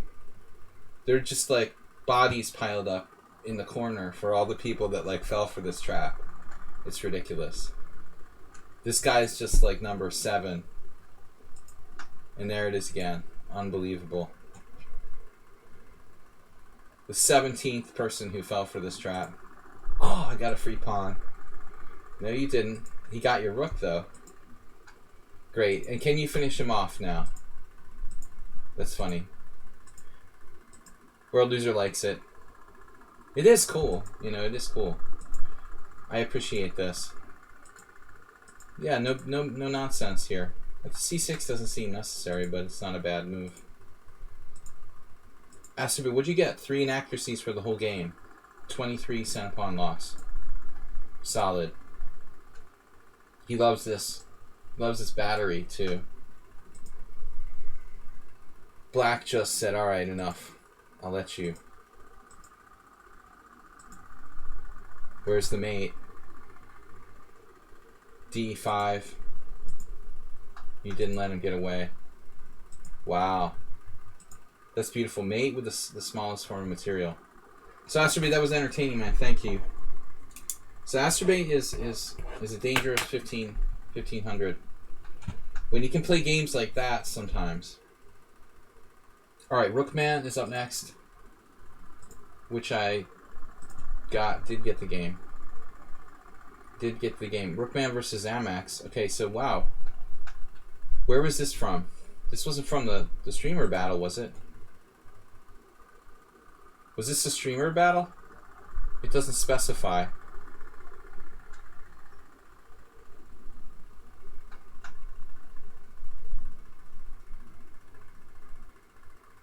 I'll have to start streaming Hearthstone. Hearthstone, I think it's rigged. It's worse than online poker. Totally corrupt. Alright. So Rookman, you're white against Xanax. Otherwise known as Ricky Schroeder. He had quite the performance in the streamer battle with like 100 points. But his performance rating wasn't that high. It was only like 2,500 something. Even though he had 100 points, 112 points, his performance rating was still like under 2,600, which I couldn't quite understand. How did he mass like 112 points with a 2,500 performance rating? He must have just beat like 1,017,000s or something. That was weird. Maybe he had like really easy pairings or something. It seems like his score would have been like a 2,700 performance in the streamer battle. You know, how would he get that many points and only have a 2,500 performance? That's crazy. This is just from a stream, not from battle. All right. Anyways, so I don't know much about him. Dutch, I am. So you played the same-ish. Wow. And this is a no mistake. Rookman. Pretty subtle opening to play without knowing theory here. I wouldn't recommend it. If you like playing bishop d3, you know, you ought to give like serious consideration to playing bishop d3 here. This is a good system. Bob, why would you ask one streamer if he had anything unflattering to say about another streamer? What kind of answer are you expecting them to say? Like, oh yeah, they're like friends or something. Anyway, Rookman, like the Saruman variation is good. If you like playing with your bishop on d3, you ought to play bishop d3 in 92, which is quite a good system.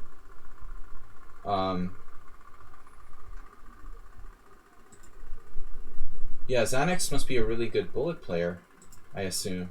f3, castles, and now bishop d3. Technically, this is a mistake, but I guess it's not like it's a big blunder or anything. Just not an accurate move. The d4 square looks kind of weak.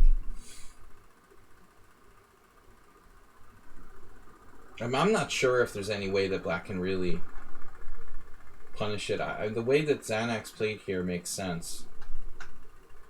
He's playing it like a Saruman system. He's playing it like he's going to make you play a Saruman system where you played f3 too early.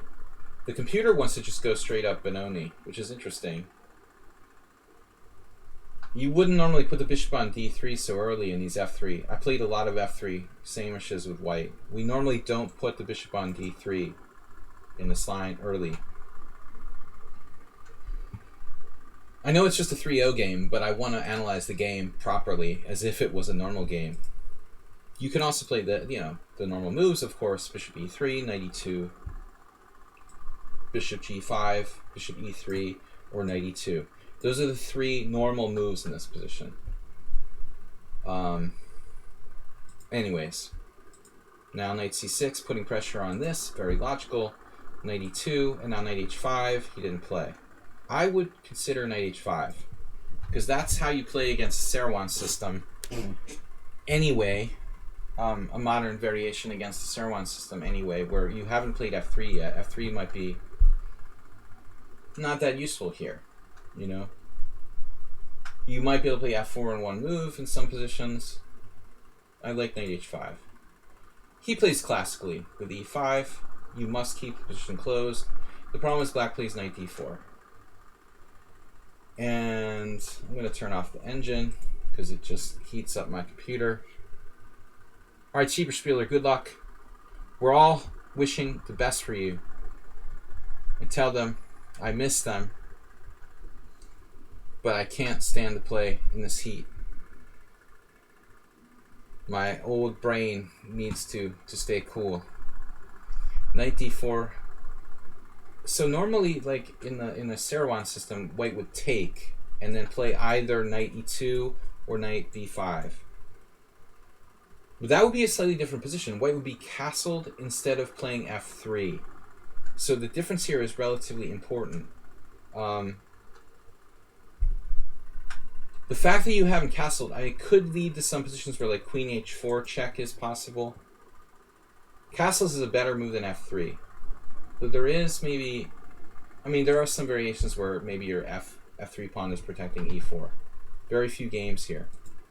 So I expected you to take. Instead you played this. Now can black play c5 here and sack a pawn? Because that's a very common idea in the same-ish. This would be my first thought.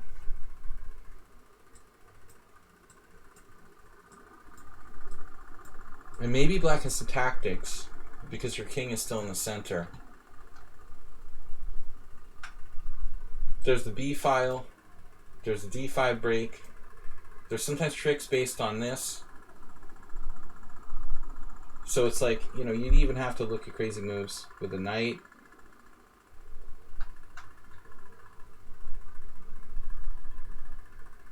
I haven't even had any beer yet.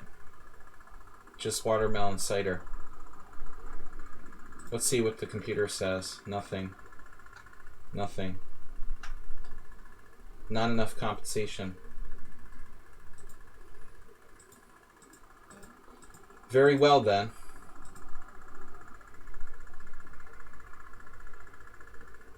Knight h5. I prefer knight h5 to knight d7. Always prefer it. More aggressive. This actually, there's a lot of games suddenly. So we transposed. Transposed somehow.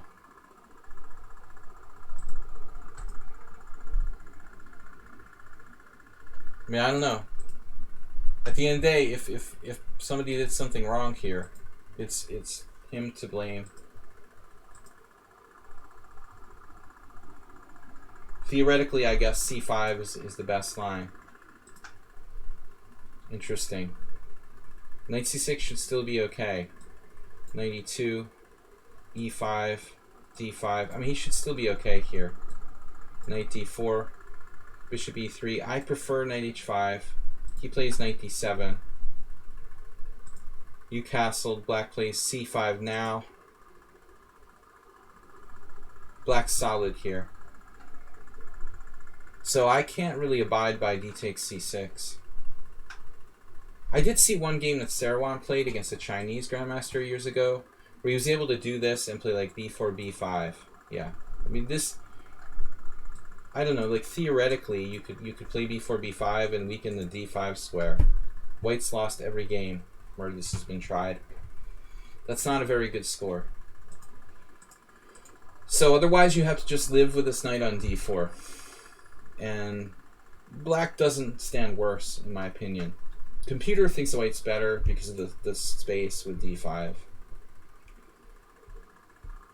Of course you can go castles queenside in some positions. But I don't really think that in a practical game white is better here. It's just a really hard position to play for both sides. So you did take. Yeah, if you don't take, it becomes very tricky. You know, with that knight on d4, eventually we're going to have to release the tension. This is the simplest way to play. Okay, so you played a new move now, queen d2. This plan of b4, b5 goes back to Reshevsky, probably even before that. Idea is to weaken the d5 square. Queen d2, rook b8, stopping b4, rook b1. Now like a5 is a normal move. This looks okay. But can you play b4? Probably you should. So should he have played a5? I would play a5, but I'm, you know, just one player. That's my particular opinion.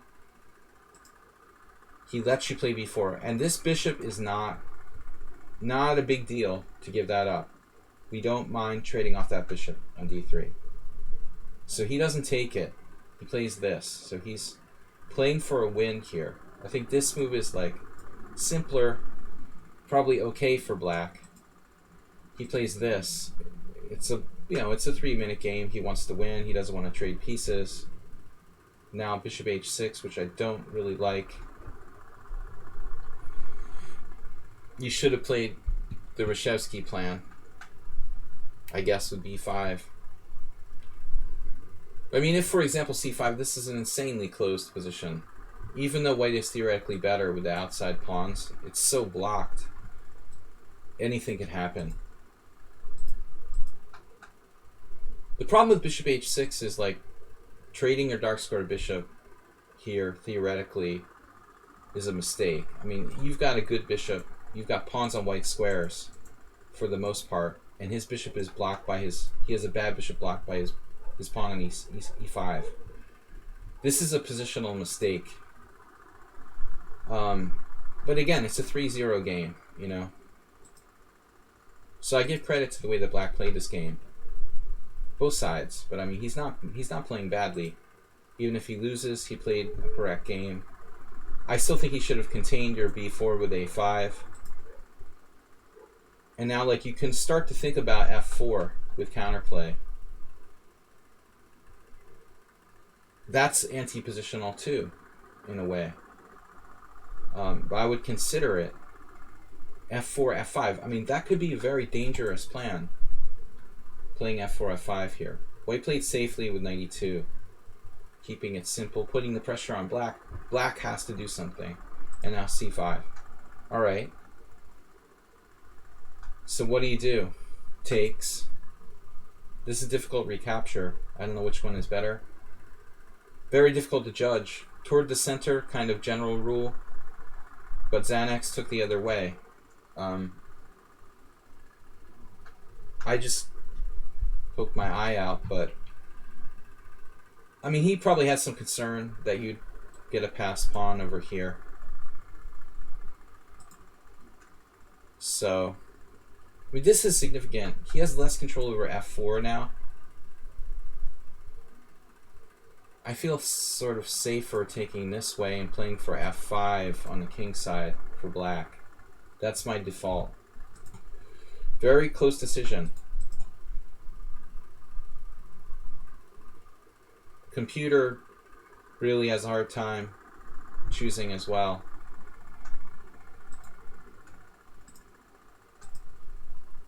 I mean, here you could consider starting with f4 now.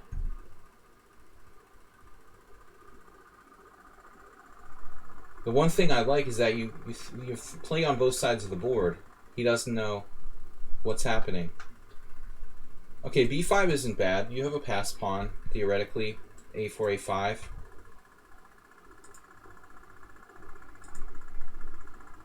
Now going for the endgame. And he doesn't want that. He said the other way is better. He can attack c4. Interesting. I feel like this is just better in general because you're taking toward the center. He probably thought you have outside pawn, but he's probably right. I tend to think I agree. This way I don't like make it easier for f4. You have kind of a more dangerous kingside chance.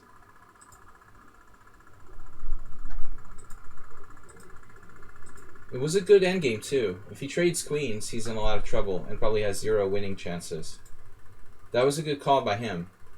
Now you play queen e1 at some point, and that's... I'm surprised you didn't play queen e1 here. Breaking the blockade. Can he like take and play a5? Maybe that's a problem. Like seriously, if he blockades the queen side. Still, you have protect pass pawn, no losing chances. It might be hard to break through though.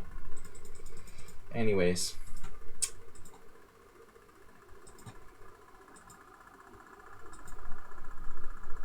I don't know. Becoming hard for black to defend.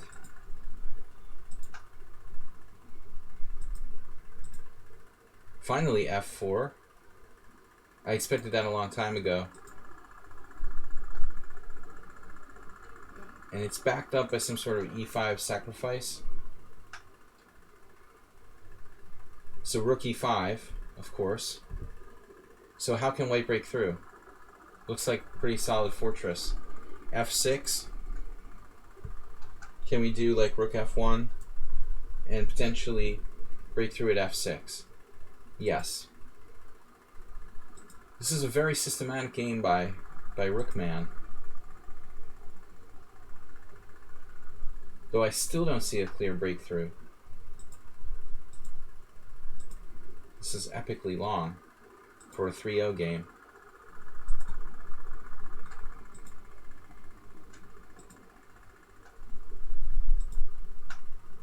So eventually he takes, looking for play on the G file.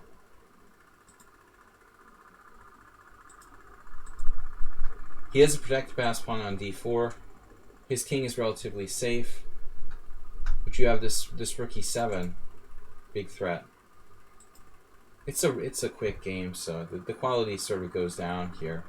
A lot of mistakes, I guess. He really played pretty well. Both sides now have 9 seconds.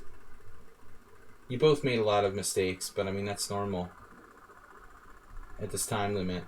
With just, you know, no time left. It's 3-0. You're basically all making pre-moves. This was 2 seconds for the move. This was like a pre-move. He pre-moved rook g7. How did he manage to use 0 time on the move? He couldn't possibly pre-move rook g7. You would think that would take at least 1/10 of a second. That's unbelievable that he could make that move without using 1/10 of a second. Now bishop takes h5.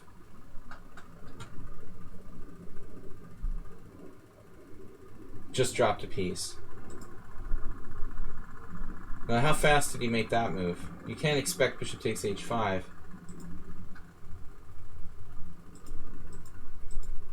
Sorry, he didn't make that in no time. He actually spent 1 minute and 7 seconds. I mean, 1.7 seconds on rook g7. Now bishop h5. Yeah, so he's down to 6 seconds. Okay, so it was you who made your move in no time. Bishop d1. And now this move was like made instantly, using not even 1/10 of a second. That's unbelievable. Did you pre-move bishop takes h5? So he pre-moved it. You had to pre-move bishop takes h5. Seriously, it's no other explanation.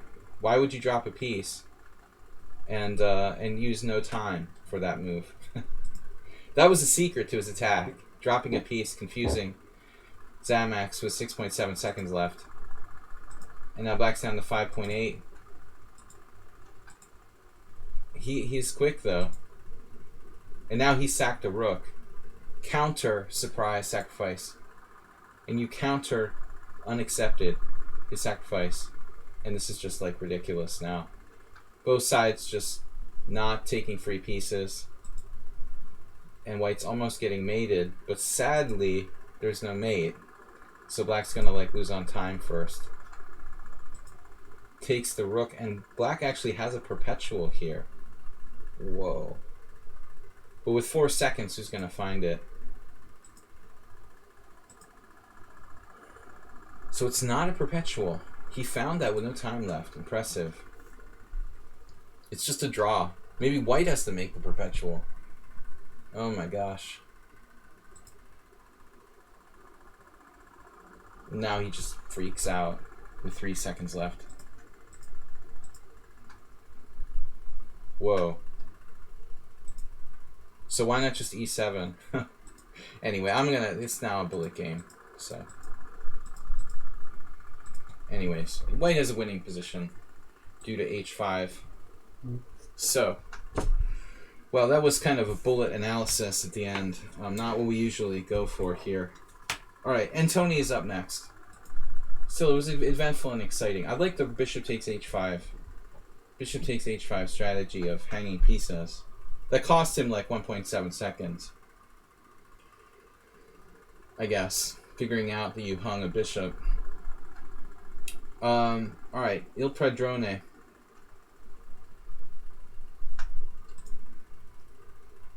Where is he?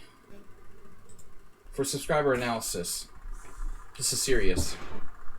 We go from bullet chess to Kramnik Gelfand. I'm going to need to open a beer for this. Oh no. Where is my beer? It's hiding. It was hiding next to the freezer part. Almost escaped. Alright, so subscriber analysis. This is a serious tournament. 10th Tau Memorial. Kramnik Gelfand played in Moscow 2016. So, white is Kramnik, black is Gelfand. It's Sicilian Najdorf. Cool. So let's just add this to a study, I guess. Copy and paste. Study, I mean analysis board. Whatever.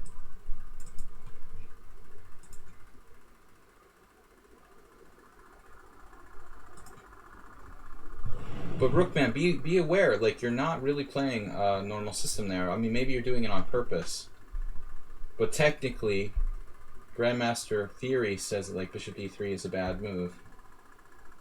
It might even work to your advantage, though, because people don't expect it.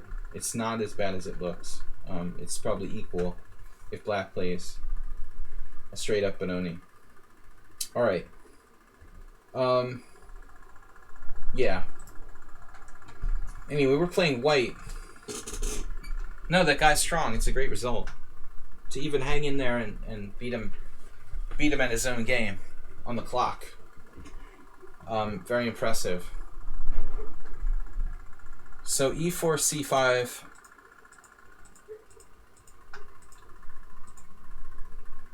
The Najdorf variation. I was telling Padron and Tony that Father Anthony that when I was starting out, I had some Najdorf books, but I sold them to my friend because the Najdorf was just too hard. It's just too hard, too much theory. Even in 1986, there was like this. I had a book just on the poisoned pawn. So Bishop e5, really good book. Bishop g5, e6, f4, queen b6. That was Bobby Fischer's favorite line.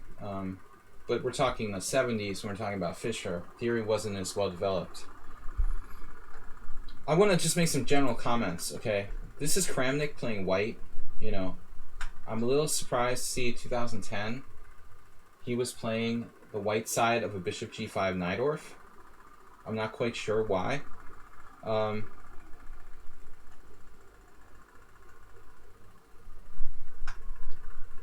not quite sure what Kramnik's doing playing the white side of a bishop g5 Najdorf. He was always playing knight f3 and stuff.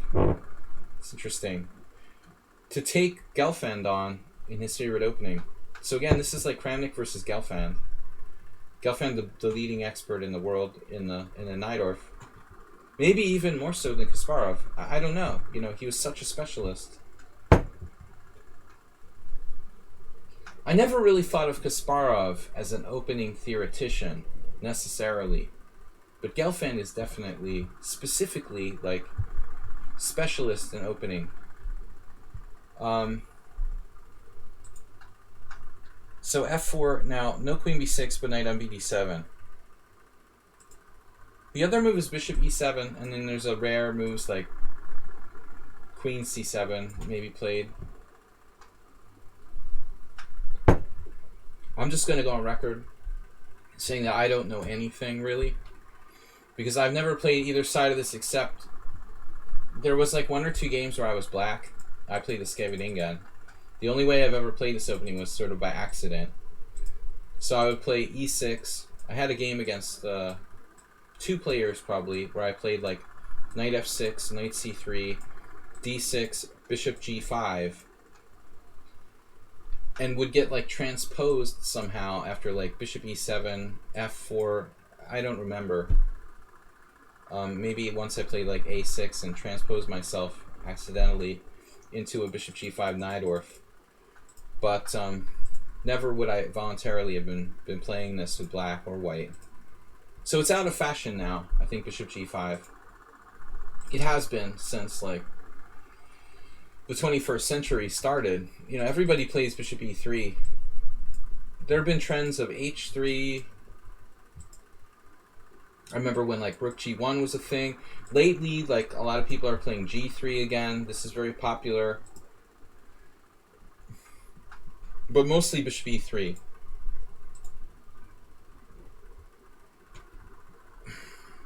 Coach you sound like an American grandmaster from the 80s or something, dude. Or the early 90s. Tuning into the Bobby Fischer channel.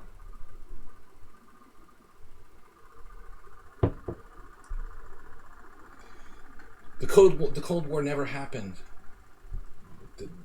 The Berlin Wall never came down. Bishop g5, e6, f4, Fischer fandom. Knight on bd7, and now, okay.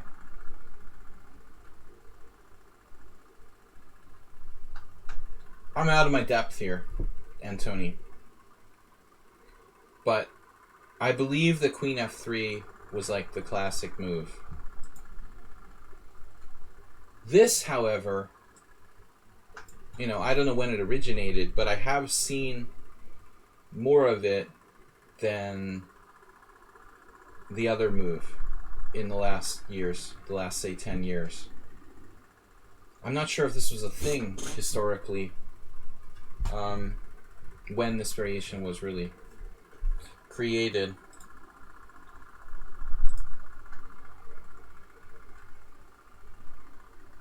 So, again, I'm out of my depth. We're following a Kramnik game with white and a Najdorf against Gelfand. Kramnik, who plays knight f3 all the time. Kramnik was capable of playing anything, but this is 2010. It's late in his career. He's been playing knight f3 all the time. Didn't really expect him to play a sharp Najdorf. Alright, queen c7, castles queenside, b5. Of course, any grandmaster can memorize the theory. It's all, like, well known.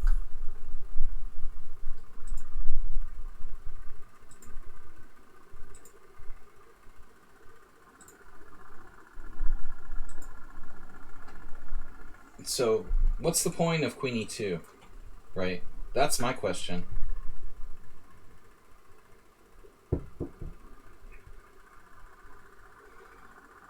I think Kramnik lost... Kasparov lost his match against Kramnik, Rookman, because he just simply didn't want to win, man. He had planned to retire anyway. It takes incredible motivation to want to be like world chess champion. You decide you... what are you talking about? He did manage to win a game, though. If you're talking about Kasparov Kramnik, he didn't win any games in their match. Kramnik won 2, Kasparov none. In the match where Kramnik became world champion. That was really uncharacteristic. This is the plan, you know, to play Queen E2. So the bishop doesn't move, but we can enable G4 really fast. The queen isn't on this diagonal either. That works both ways. If our queen is on F3, then black has kind of pressure. Black has pressure on the F3 queen. Kramnik won 3, spectacular camo. Really? I thought it was 2. That's weird.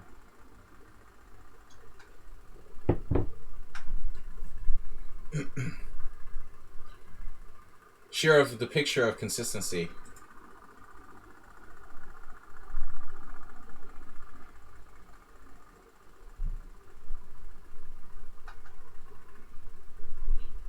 Shirov was the picture of consistency. Rook c8, bishop f6, gf6, and h4.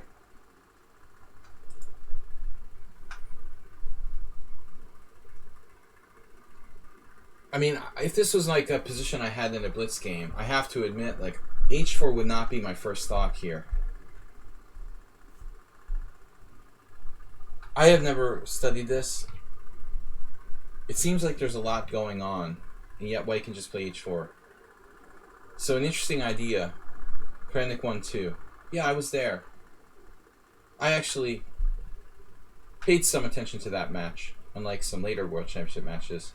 Right. Antonio, good call. Speaking of Shirov, that's like his favorite maneuver in the advance. I think this has to do with Rook h3. That's an important defensive resource. The other thing about h4, though, man, which I think is controversial. I mean, is it possible we're going to play h4, g5? And let black undouble those pawns?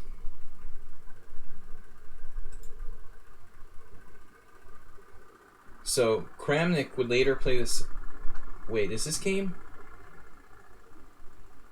Is this the game from 2016? It was 2016, okay. Because I had the stupid idea that this game was 2010. It's actually 2016, alright.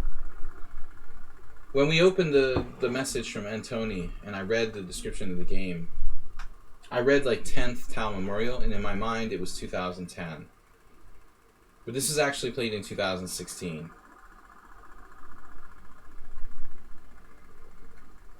So this is interesting. Rui Gao, I played him here in Hungary, a Chinese kid. But Grishuk Ortiz Suarez against some random guy. So the first game of this position was played is in a random game between 2200s in 2011. Grishuk then plays it in 2013 against Wang Hao. Kramnik notices that and repeats it against Gelfand in 2016. Lately, Gelfand stopped playing the Najdorf. You know, he's not playing in top tournaments anymore. But not the very top tournaments anymore. But the interesting thing is that he sort of stopped playing the Najdorf. I think it was enough. You know, he couldn't deal with it anymore. Too much to keep track of, and too predictable. Kramnik is like playing e4 against you to particularly pick you off in some variation of the Najdorf. It's time to like give it up, I guess. So yeah, I agree. Like Rook h3 has to be a main idea here. Well, Nakamura, yeah, also, and Nakamura stopping other things like the Dutch and the King's Indian. But we see that with like the entire Nakamura repertoire sort of toned down to be more of a endgame grinder style. So this is interesting. Gelfand. Who knows if he was prepared for h4 or not? and now rook h3. So, well, there won't be any exchange sacrifice on c3, that's for sure. So, I mean, let's talk about this position in general, right? What's going on? White's king is safer than black's king. White has a better pawn structure, theoretically. Fewer pawn islands. White has more space. But black has the bishop pair. But I think the question is the bishop on f8. The one on b7 is obviously good, but the bishop on f8, it's difficult to see what that bishop's going to do. It's a good player in like the endgame or something. If white plays g5, maybe it'll come out on g7 and do some damage on the long diagonal. Black can play d5, somehow free his game, then the bishop could be very strong here. But right now, the bishop's not very good. I don't feel like black's bishop pair is compensating for white's space advantage / safer king. And black has really no chance to play d5 without decimating his own position. So it's difficult for black to free himself here. But Gelfand plays h5. I'm a little bit freaked out by that move. I definitely, you know, I'm not the player of the caliber of those guys, but I definitely didn't expect h5.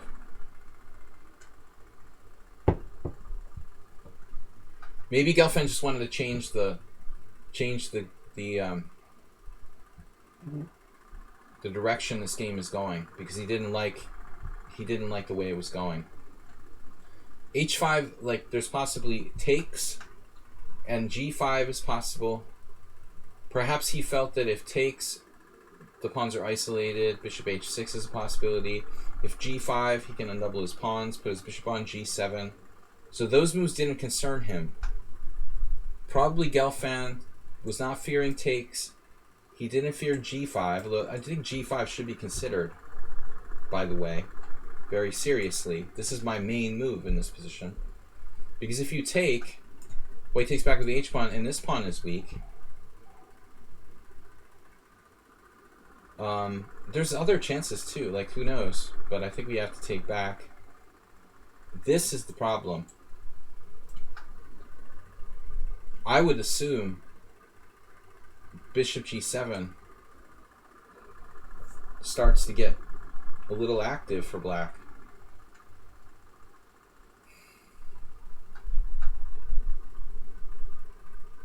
I guess this isn't that clear.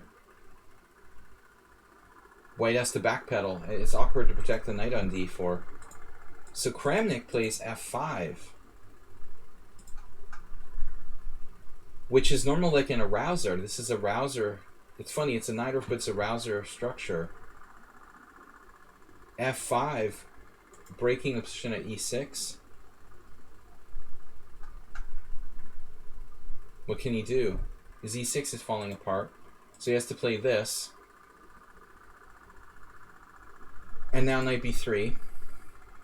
So d5 is weak. Maybe even this idea. If you showed me the position, I would never guess it was a knight, or if I would have said it was some sort of rouser, although the knight on d7 is kind of impossible in a rouser, actually.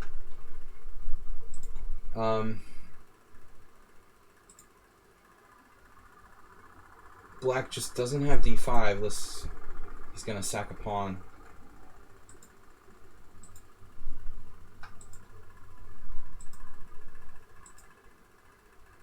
And then king b1. I mean, if white's scariest move here is king b1, there's no immediate danger for black.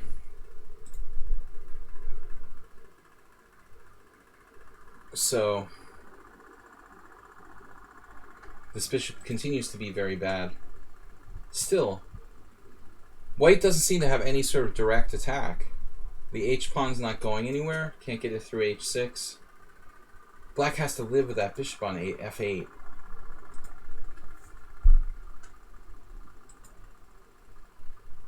And white's like retreating.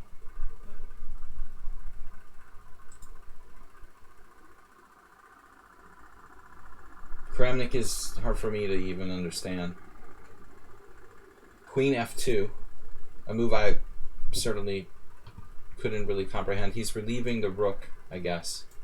Relieving the rook of protecting h4. Also keeping an eye on the bishop, the knight on b6. So maybe we can threaten like knight a2. Are we threatening knight a2? Winning the piece? Or not? Maybe not. Knight a2, queen e4 could be a problem. It's always plus what?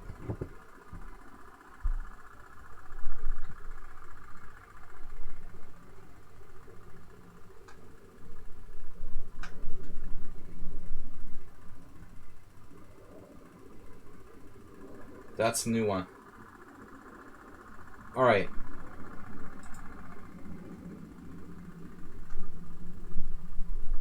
This is very awkward for black. Rook on c6.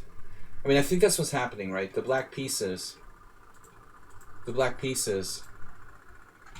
just not coordinated very well.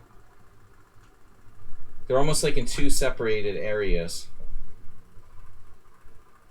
There's the one group of the rook and the bishop over there, and then the four pieces over there. But this game is difficult to analyze in a short time. Just very subtle play by Kramnik. The amazing thing is that black has no threats. Kramnik has managed to evade any sort of threats whatsoever that black could have.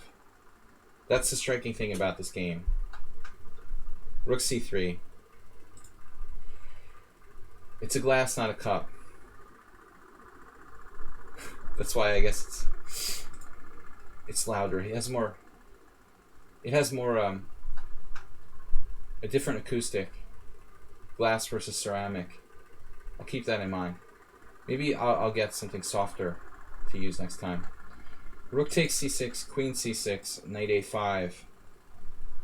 It's amazing though. Just no risk. And we get like a tactical endgame here. Black has yet to like have a threat the whole game. He's sort of hanging in there, right? But white has the outside pawn. Now e4, still not a problem. Unbelievable. Kramnik just plays chess on another level, beyond most people. Yeah. Simplistic and strong. He's got the good calculation, but it's more about... Yeah, this queen b6 now. Tactics are incidental. Definitely like Botvinnik school. Rook b8. He does this. He goes into the ending. And Tony. Oh my god. The endgame grind. It's endgame school. So the black double pawns are actually like irrelevant. White is effectively a pawn up with the outside pawn. Opposite bishops. Very good winning chances, even though white's not up any material.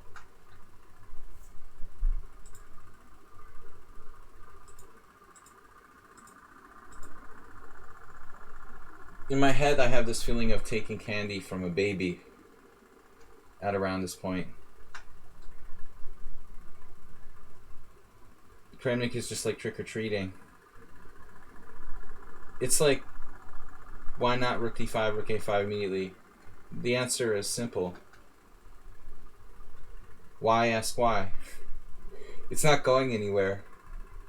I guess like it doesn't matter, you know, it just doesn't matter. Like it's just, it doesn't matter. You do it whenever you want to do it. It's essentially over.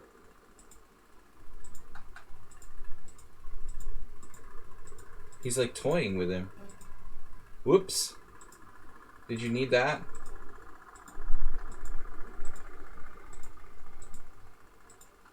It's just hopeless.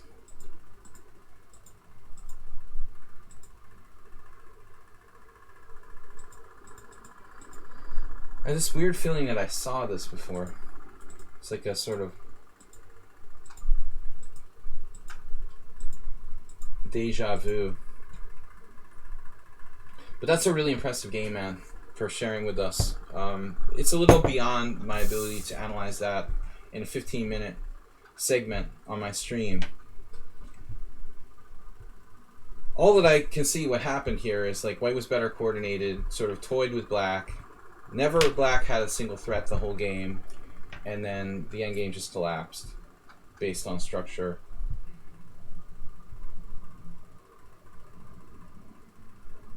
Yeah, I mean, it looks like white's just better after h4. Black has to come up with a better idea how to defend that. Alright, Ubatis is up next.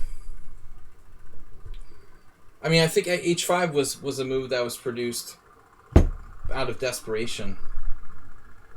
h5 looked risky, and but you know, he felt like he was just going to lose if he didn't do something, which is the impression I've got as well. Yeah, I think the whole variation is sort of dubious, it looks like.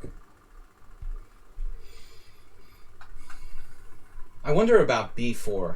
Black's b4 on the queen side sort of releases a lot of tension in the position. It looks like an active move, but it just kind of simplified everything. Maybe I don't want to trade pieces against Kramnik after seeing that game. I don't want to trade too many pieces. So this is a game for the stream. Opponent resigned early. This is not Kramnik versus Gelfand. Another level here. Ubatis not to put you down, but you're not on the Kramnik Gelfand level. This is Ubatis playing black. Right? Ubatis, one of our supporters. Guys, please support the stream by subscribing and or making a donation. Extreme heat I'm enduring to do this. We need your support. Absolutely, please donate and support the stream. Also, check out my YouTube channel. Video chess training on YouTube. We'll try to get some more videos up there, and every stream that I do, you can count on being uploaded. All right. Mr. Coffee, thank you again for your very useful, very, very helpful assistance, as always. Ubatis is playing black against Dinesh Vira, lower rated opponent. Ubatis over 2,000, 2071 rapid.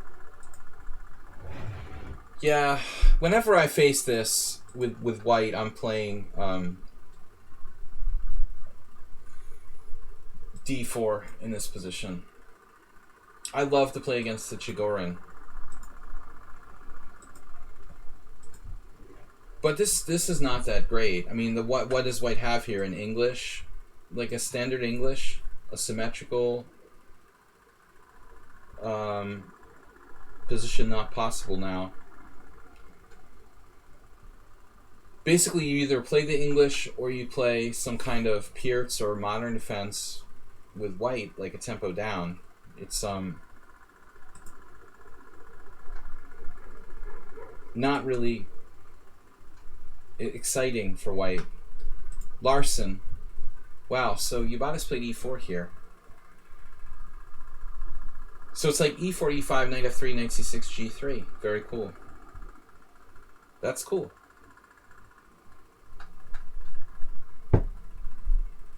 It's like a Gleck. Igor Gleck used to play g3 in the four knights. Black doesn't have knight f6, knight takes e4 here. Knight f6 is his best move. Now knight c3 would transpose to a Gleck four knights. And I've seen that gambit. You know, knight takes e4. This is actually sound. Let's see what the engine says. It's unbelievable that this is sound. Really. You sack a knight for one pawn. Oh, that's completely sound.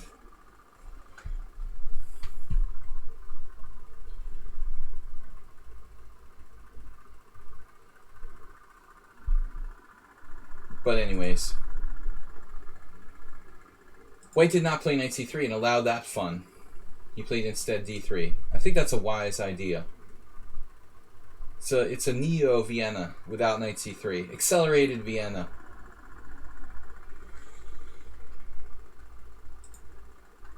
Bishop c5 seems principled. Wow, we got Topalov Carlsen. Bishop g2, castles. It's basically like the King's Indian attack against e4, e5. Certainly playable. I mean, why do we need knight c3 anyway? It might be more flexible to put it on d2. Castles, d5. Okay. Alright, so does black have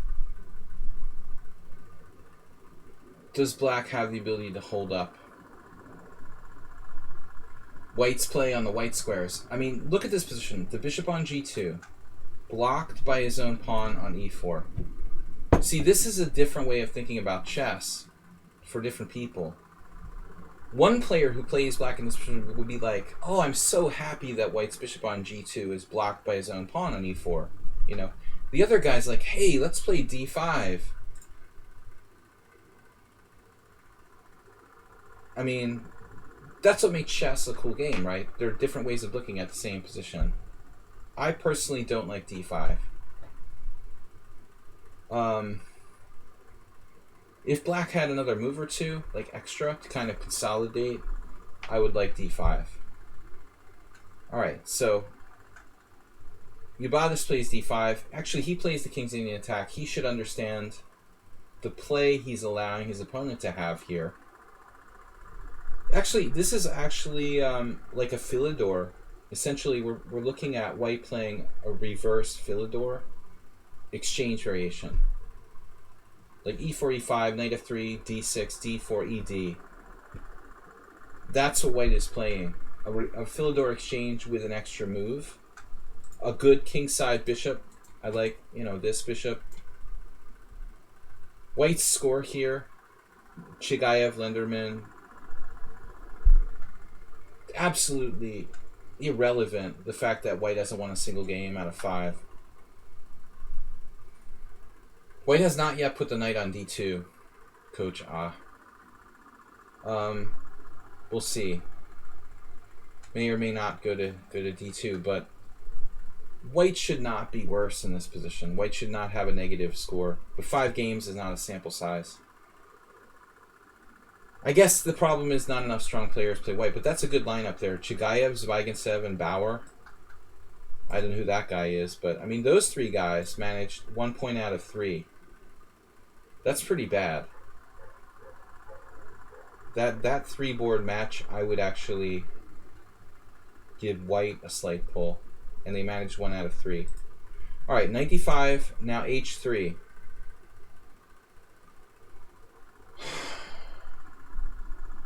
I'll try to be more emotive here.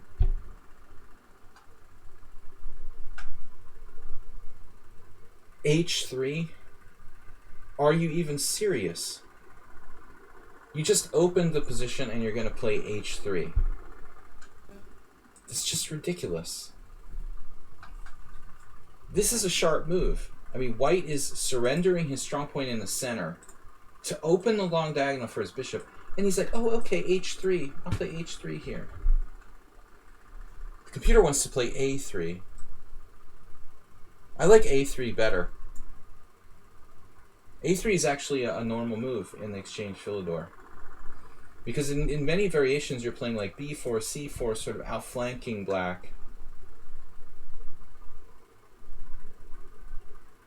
Acerbate.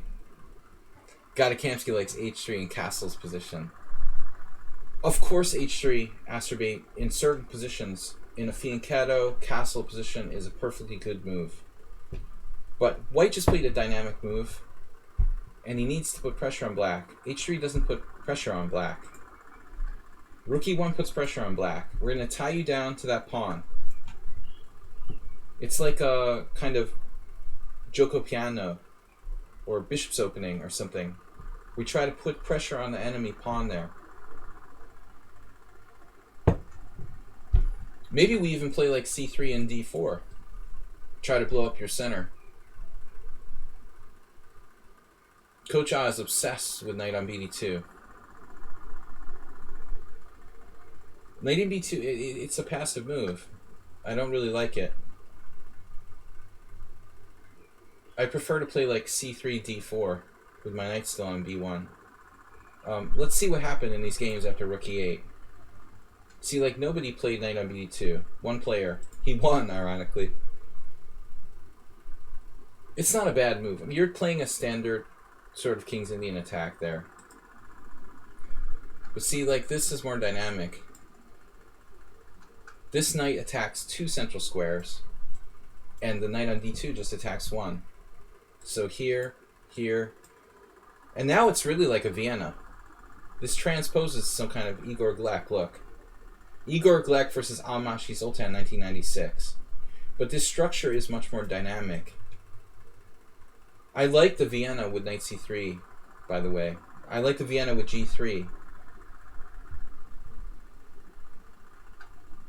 This gives us an open file. I don't know how there's a transposition, though. But I guess that makes sense. Yeah. It's like it happened a million moves ago. It makes sense. It's like we initially played knight c3. I like that a lot better, actually. This move is interesting, knight b6. Maybe we avoid... That's how Bauer lost. Aggressive move by Guliev. Avoiding exchanges with black, but principle. This is a very principled move. Botvinnik. We're not going to take on c3. Trade pieces. We've got a lockdown on d4. Now white needs something good, because white's traded off his strong point on e4. The problem with knight c3 is that it's hard to play d4, hard to compete for d4. So I'm not surprised here, h3 again. What are these guys doing? h3. No wonder you lost. The computer actually likes this move. Still, I imagine there's got to be something better than h3. I guess there's not anything exciting. Knight e4 is fine. That wasn't played. Knight e4 is a bit more dynamic. Maybe there, Coach we can recirculate with like knight e4, knight e2. Who knows? I don't know. I don't know. But let's see the game. So sorry, Yabadas, to get off the track. This must have been Bob. Bob was playing. When he doesn't know theory, he does symmetrical moves. Are you still with us, Bob?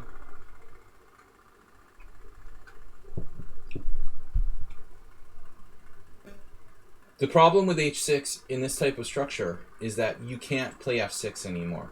So if you play h6, you can say bye-bye to any chance of playing h6. You will always have to defend that pawn with a rook or with a piece.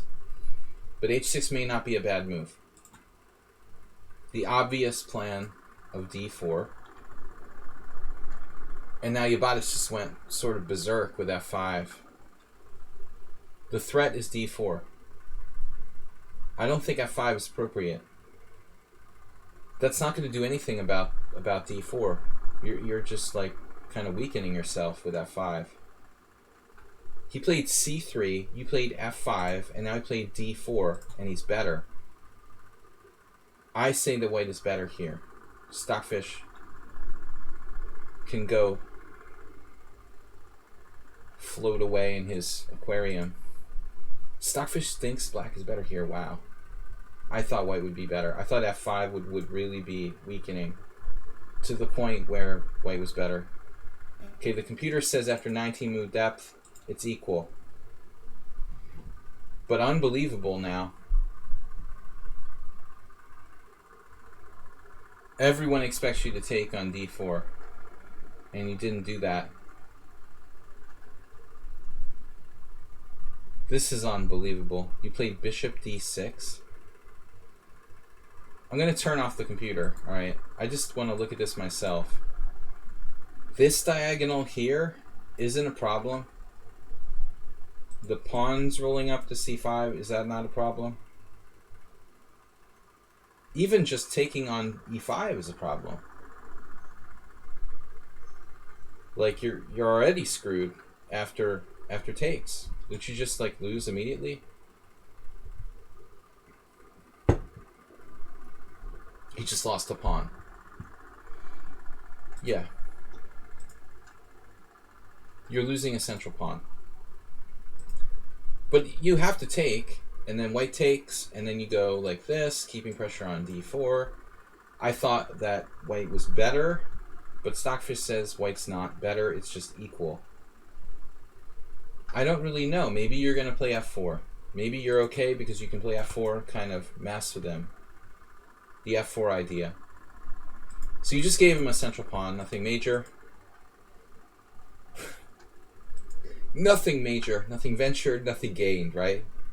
It's a mere central pawn. And now the very principled knight h4, completing white's development. Completing white's development. Just kidding. I think once I get a clear central pawn like that, I would play something more fundamental. Though maybe this is okay. I don't know. I wonder how Schieberspieler is doing in the... We should check it out. We'll see how Schieberspieler is doing in the All-Star Arena after this game.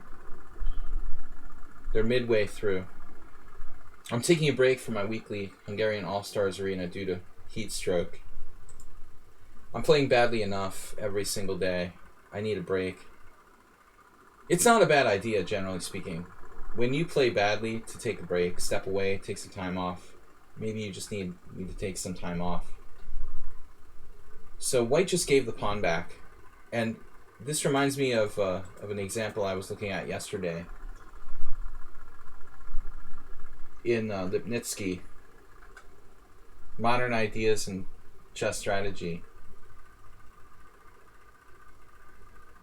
Is the center important here? Or is it just my imagination? Like, look at our control in the center. Like, physically, why don't you try to put 4 pieces on all the central squares, and maybe white will figure it out that the center is important.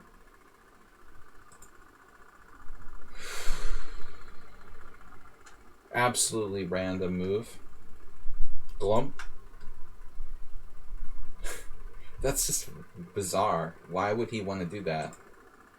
I think I'll destroy my pawn structure and give my opponent a powerful bishop. All in one move. 93. Hello. Ugh.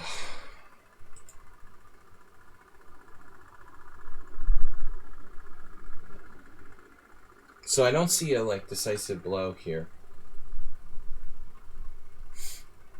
I don't see a decisive blow. Yeah, you just made a routine move. And black's just clearly almost winning. You're not technically up material, right? But his structure is destroyed. He's about to lose a piece to bishop f7. You're dominating completely. f2, he's tied down to that. There are too many problems that white has lost. So eventually he played this. Another thing bites the dust. Ugh. Anyway, it was an amusing game. Keep it simple. Still no knockout. This is a pretty square for the bishop. And there's still no clear decisive blow. Still none. There's a lonely knight. And I see some problems. Rook e1 would be his only defense. Rook e1, rook e8. So he plays queen h5. And you have g6 at the bare minimum. Wait, resign. I mean, you can play this. He's just going to lose his knight on e5.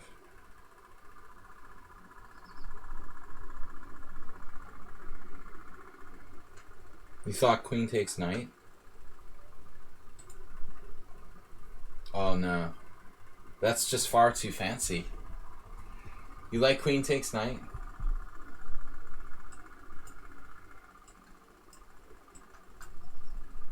Beautiful idea.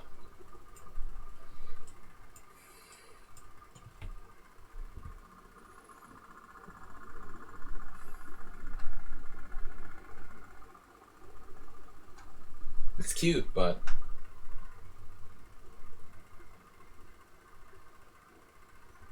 I think we're going to need something more conclusive. He would drag this out, right? He would drag this out. Queen takes d5, rook takes d5. Yeah, you're winning, of course. It's cute. But I prefer the more surgical g6. Queen takes h6. Queen e5. It's a matter of taste, honestly. I mean, I think they're both good. Yours is more fancy, I agree. But at the end of the day, mine might actually win the game faster than yours. I think in terms of actual moves that it would take to finish the game, my variation might actually be faster. Yours is far more spectacular, Camel. Alright. So we got 2 more games. Princess and World Loser submitted for analysis. If I forgot anyone, let me know. Oh, before we do that, let me check the All-Star Arena. Just see how our hero is doing.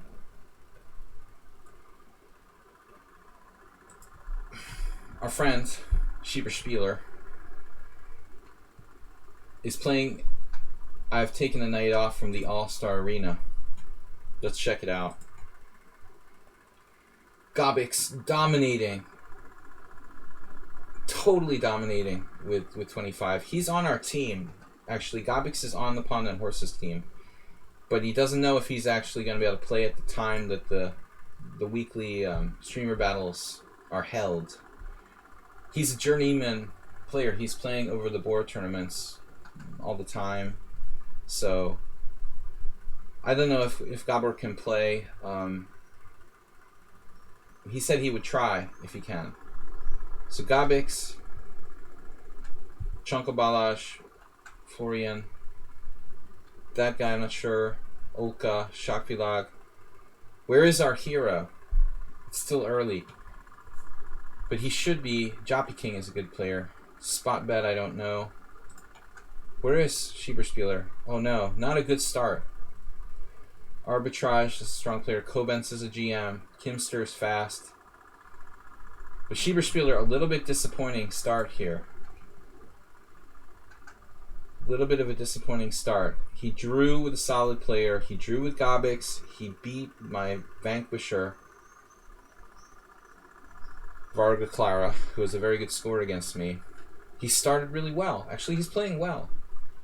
He painfully lost against GM Olka. And then draws with solid guys again. A little too much draws. And unfortunately he lost against Mr. Olka. But still, it's a good result. He's still equal score against a solid field. This draw, this guy, he's stronger than Mlev. It's still not a bad result, but he can do better. Alright, Schieber Spieler. This is why I'm not playing in this arena. It's brutal. It's like a murderer tournament where everyone's underrated. Gobix should be like 2,700. Everyone should be like 100 points higher. It's just like brutal. I'm going to take the night off from that. Anyway, I'll go back there later. But not this week. It's too hot. Maybe if we get a little bit of break on the heat. But anyway, good luck to Schieber Spieler. He's solid and he doesn't, he doesn't do like berserking and stuff too much. You can count on him not losing too many games. But I'd like to get Gobix in the streamer battles because he's tremendously strong in blitz chess, especially. Overall, he's a great player, but especially strong in blitz and rapid. Okay, Princess sent us a game for analysis. Sorry, link not working as expected. Ignore. Okay, well, never mind. I guess that's canceled. Anyway, World Loser. If someone else has a game, submit. You've beaten Gobix in Bullet. Yeah, Gobix is very human. But he's very, very fast and tricky. But he's totally human, But he's like GM level now, and his FIDE rating is around 2,500. So I don't know if he has norms, but he should have a good chance to get the GM title. But I've known him since he was a teenager, since he was a kid. I played in 2011, I think, in a tournament where we played in an IM group, where I first played him. Alright. I know generations of chess players now. I've been in Hungary so long, I know like generations of junior stars in the Hungarian chess scene. Okay, so Princess is canceled. We've got World Loser, and anyone else want to submit a game? We've still got time for one more. Alright, World Loser. Game. He keeps it simple. Bullet Chess versus Ginger GM.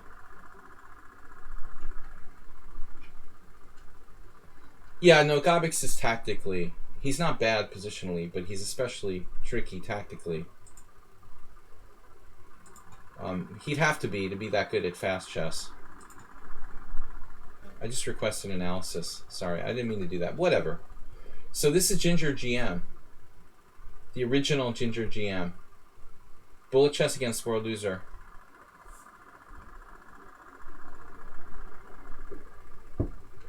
I had a game against a beginner today. My only game, I played like a 5-0 game against an 1100.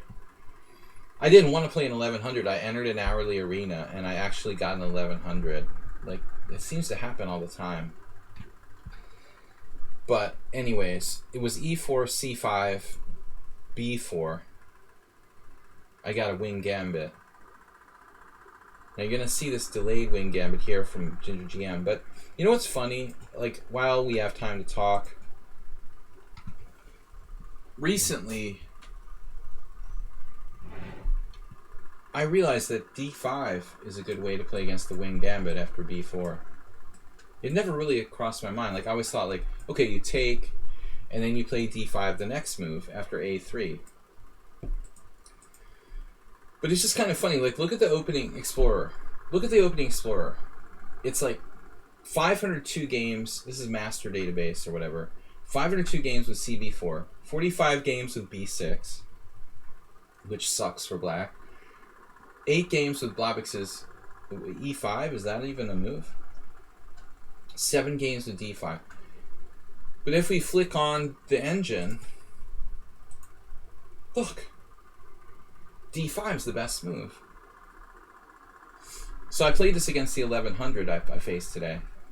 I've played it before in one other game. But it's like, here we are after, 30 years of chess theory, and it only occurs to me now that d5 is like black's best move in this. And there's only 7 games. Like, Bogdan Lalich and Feingold have games. They're the only ones that figured out that d5 is a strong move. It's kind of funny, but anyway, that's not what we have here with the World Loser. Ginger GM played a3. So I like g6 against a3. It's the main line now. I mean, Ginger GM is he's been playing this for a long time, probably part of his arsenal. But a3 is an old idea. I mean, that was popular like 10 years ago. I don't think it's trending anymore. But it's hard to come up with new ideas. It's getting a little hard to come up with new ideas. So I like g6. Seems good to me. This looks like a cool idea. g6, h4. You'd probably find some Simon Williams games there.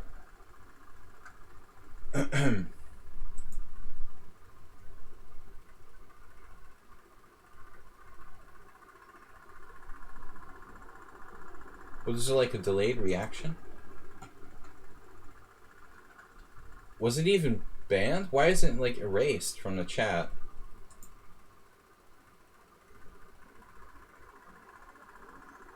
It's weird. Why doesn't their chat get erased? Or is my like stream just lagging? Another Bob gone.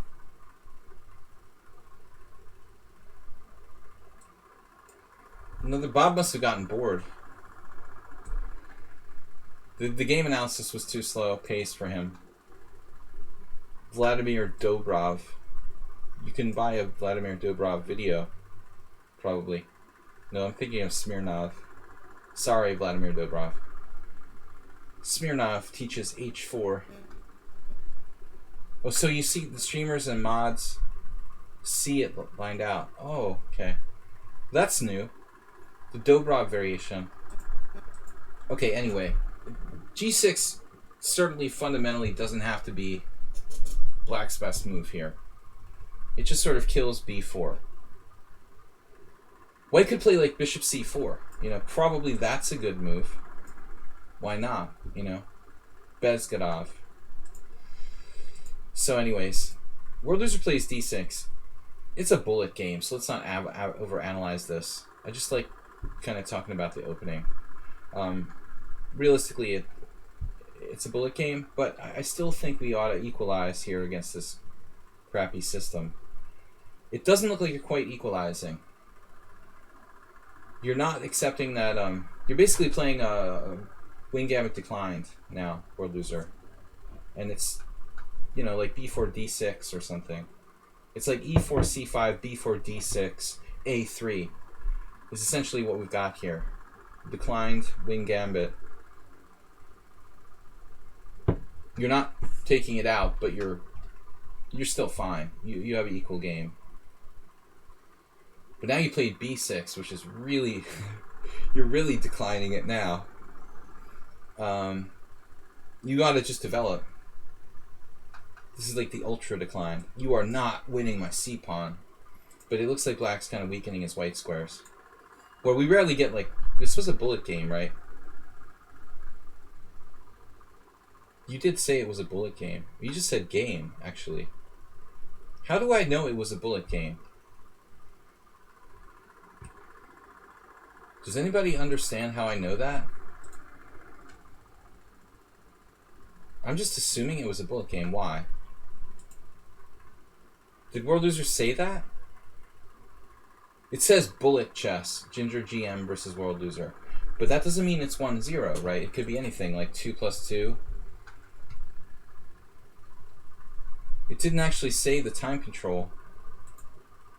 Here it is. 60 + 1. 1 + 1. That changes everything. So it's not true, insane bullet time control. There is a 1 second increment. So we can't play like completely an idiot for time.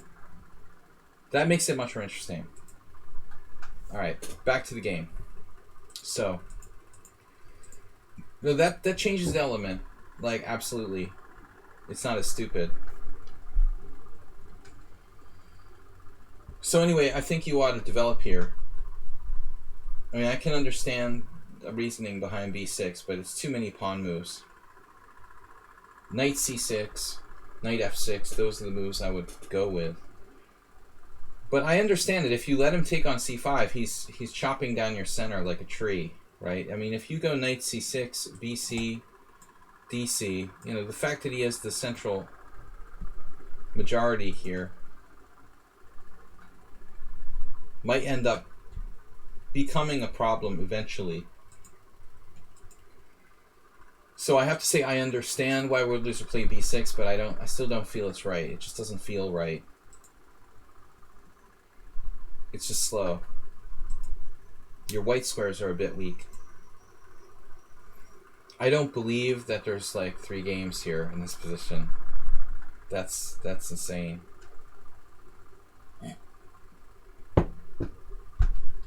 Unbelievable. This position was reached in 3 master games. Surgeon Sale against Tal Baron, Valerie Atlas with black, and the Demora Gambit guy, Ben Haig, with the game with white.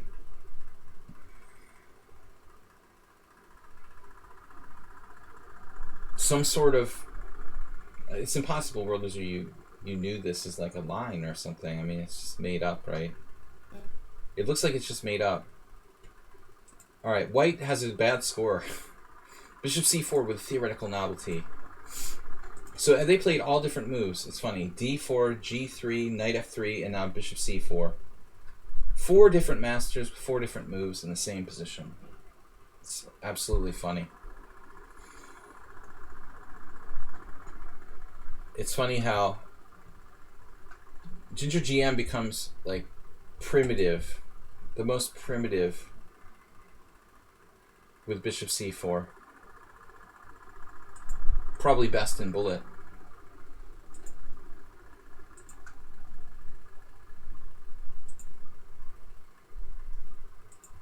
So World Loser's just solid. Frustratingly solid. You know, you don't want to see that when you're playing bullet chess and you're white here. Oh shit, the guy's playing really solid now. I was expecting rook b1 though. Rook b1 creates a dynamic along that b file. I think that would be a good move now. Ginger GM does something kind of spastic here. He plays e5, which feels wrong. It may not be that bad though. I would bet rook b1. Let's see what the engine says. It likes bc5. What's wrong with rook b1? Got d5. Maybe he's ready for d5. d5 rolling. It's actually pretty strong. So there's no time for rook b1. Wow. Well, I guess Simon Williams understood that if he plays this all the time. But it still feels like white's trading off his own center with this move. It's just like all in, and I have nothing. Maybe I'm equal. Black's basically fundamentally fine. White just traded off his own central pawn in order to avert disaster. And such solid play. Now you got to play knight f7.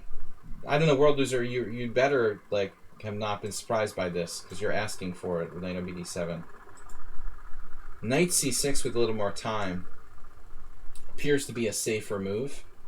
Because that gets funny. Like, if knight f7 now, you might have knight d4. And oops. Maybe this wasn't a good idea. Let's see, knight d8. I guess I'm on drugs now.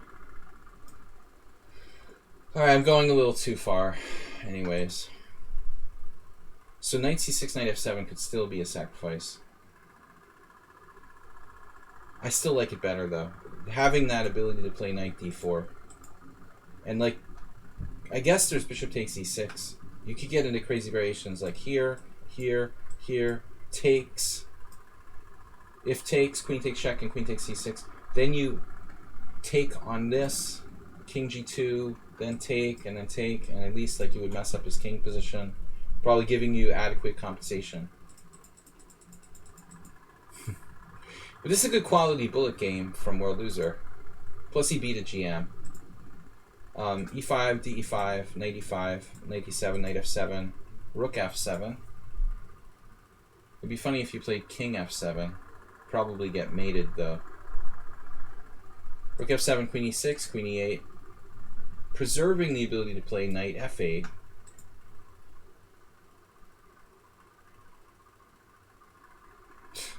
So the computer finds a sick move, bishop D6. And black's up 2 pieces for a rook in an endgame after that, with chances. That would force a trade of queens, but it's hard to find that in the heat of battle. So killing the queens would have really made Simon Williams sad. Probably here, trading queens leaves white in an endgame where he can like grovel for a draw, with like a rook for 2 pieces and a rook and pawn for 2 pieces or whatever it is. King f8, solid looking move, but who does Simon Williams remind me of?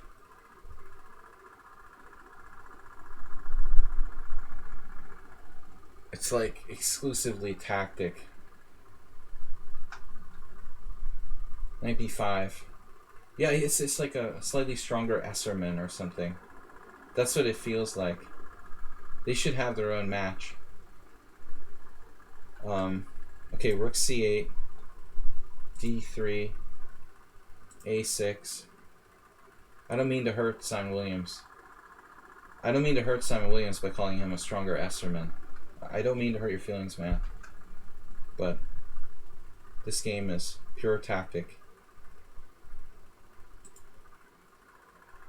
It's basically true, though. If you go by rating or whatever. This is awkward. So white has the initiative. But do you think World Loser is playing like crazy? Very controlled. He's just like throwing the pieces. He's playing an absolutely correct style game here. And logical to shut down that bishop on a2.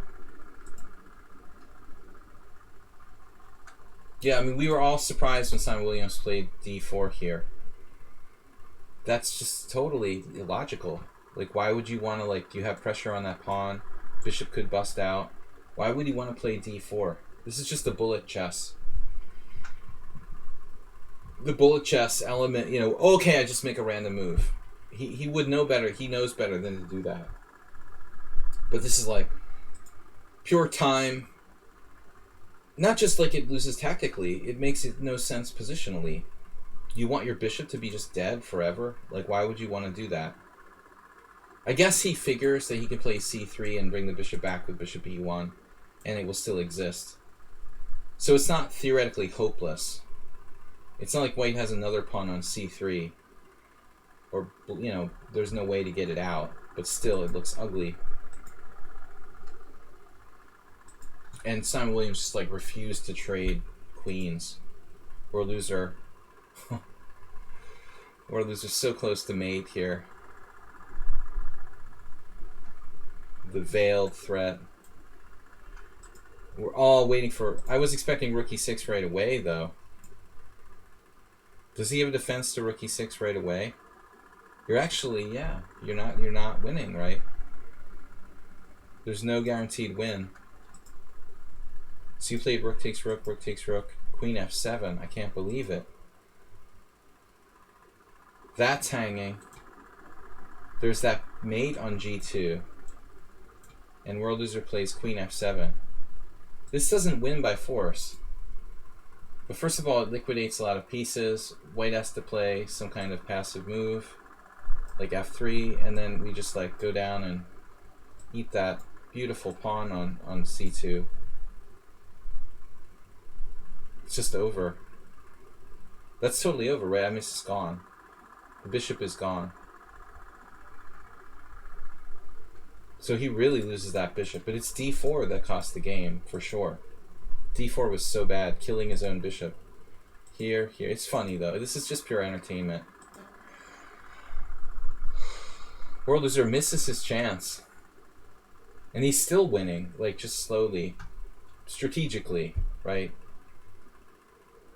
You're up a piece for 2 pawns. I mean, and now penetrating is decisive. Oof. All the games Simon Williams has been avoiding trading queens, and now it's like, there's no way you can let me take c2. So now it's just a question of time. But with a 1 second increment, it's over. If this was 1-0, you know. But Simon played like too wildly for 1+1 against a good player. I haven't played World Loser in a while, but you know, he's fast, but he's good too. He tries to play real chess. Not just garbage, only playing for time. He combines real chess with playing fast, which he should.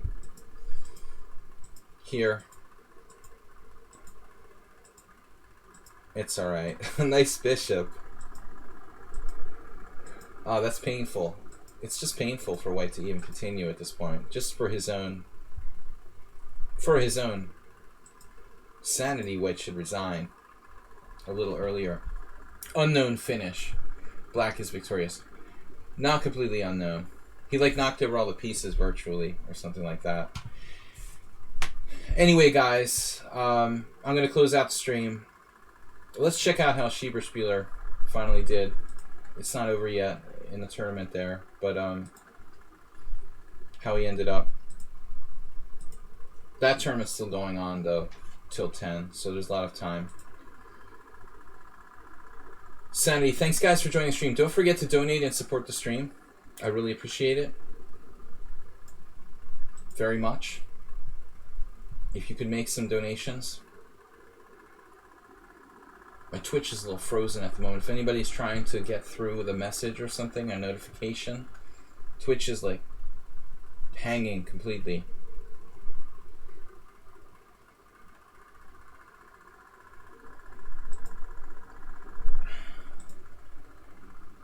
Alright, last check in the All-Star Arena, which I'm taking a break from. Hello. See if Schieberspieler did any better. Up to a plus score in the arena of death. He's on the board. Gobix is unbelievable. He's unbelievable. He's undefeated against a super brutal field. It's ridiculous. And everyone is like a GM Strength Blitz player. All of these players. A couple of them are actual GMs. The rest all play like Grandmasters in Blitz. Schieberspieler came back with a couple more wins. And he's battling Mr. Olka again. Let's see what he does here. The solid. Last thing before we close down the stream. Let's watch Schieberspieler, our teammate, take on Grandmaster Mihawk Oliver. So it's a classic Sicilian like Marazzi, Paulson, or something like that. What was the opening? No, it's that line that I play. I was just talking about this today. I played this against Schieberspieler too. So Ollie went into... I literally talked about this with somebody today. With Yabadis. This exact variation. Yabadis, are you still here? This is risky for black, kind of. Standard sort of variation. It becomes a Sicilian. Now h6 by black. It's funny, this queen on a2. I don't think I've ever put my queen on a2. On the white side of Marazzi. That's creative. The master of waiting. Schieberspieler. A little bit hard playing this time control. 3+2. Those 2-second increments are deceptive. I can do without it. Nice focus. But black's solid too. Actually, both these guys are very solid players. Very tempting for white to go for it here. Schieber's just been holding.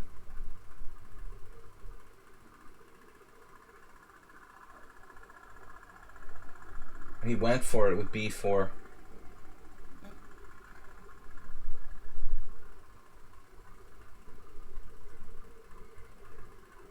This is aggressive. I was wondering if black had like bishop f6 instead of knight 97. Could he play some intermezzo, but probably not. Yeah, it looks like white's better. But Ollie is tricky and strong, you know. Staying solid. White could just play like, you know, have a passed pawn with b5 or something. Not so easy though. If b5 takes, yeah, he could play b5. It's the simplest solution here.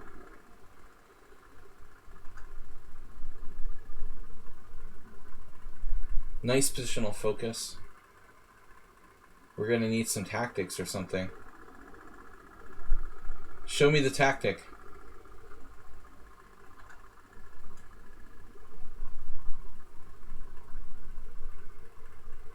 Master?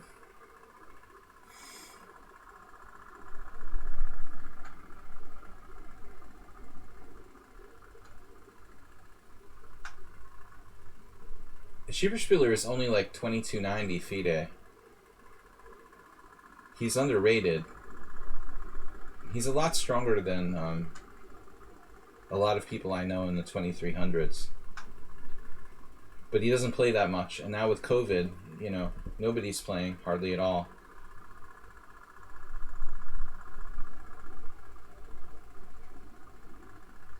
And see how cagey Mihawk is. He found a way to solve his problems. C5, knight c6. Very resourceful. Wonder if white could have like sacked the queen. D takes c. Knight takes a5. D takes e7. Did he have that? Seriously? Possible. That white had queen sack there. We can check after the game. Here's the current position. Still white is staying kind of solid. I'm a little worried though with Mihawk's experience and the pawn on c5.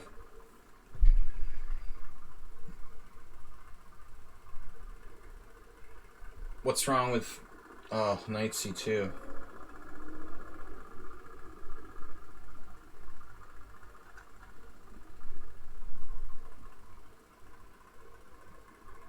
White's in a lot of danger now. King's too open.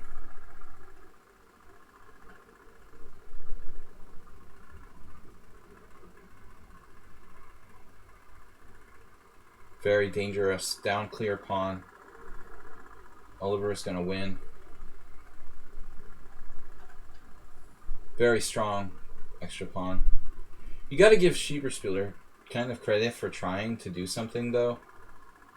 Like he could have just played solid and not lost, but he actually went for it.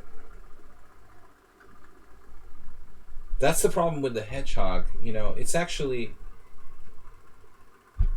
to be honest, I don't like playing the hedgehog in Blitz. It's one of that list of openings. It's like, wow, he might actually save this. Oh my god.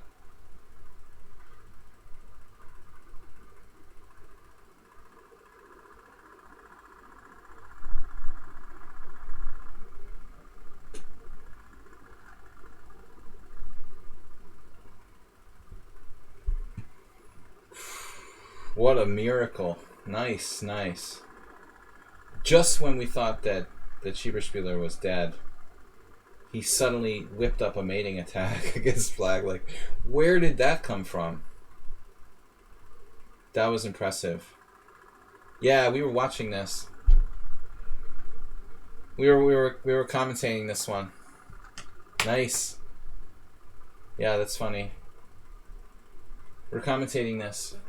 But I think that playing the white side of the hedgehog is a bad idea in Blitz. The white side of hedgehog, classical King's Indian, those space positions that take a lot of patience, it's hard. It's harder for white to play than it is for black in that kind of hedgehog position.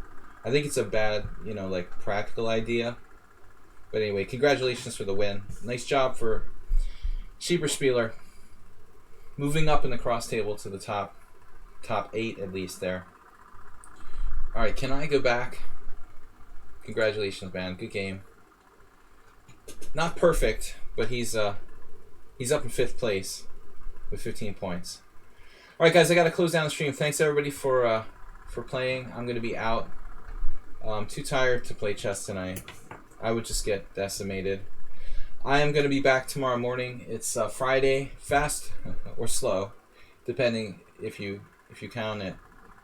You're welcome, man. Good game. So we'll be back tomorrow morning, 5-3 Blitz, slow or fast, depending on how you look at it. And I'll see you guys tomorrow. Thanks, Mr. Coffee. Good luck to Schieberspieler for the end of the tournament. And I'll see you guys tomorrow morning. Thanks, everybody, for watching. Thanks for supporting the stream, guys. Don't forget, subscribe, donate, if possible. I'd like to thank Jim, Mr. Coffee, Agnes Karajewski, and everybody who donated to support the stream this week. Don't forget. Thanks, everybody, for being subscribers. Good luck, guys. Have a great night.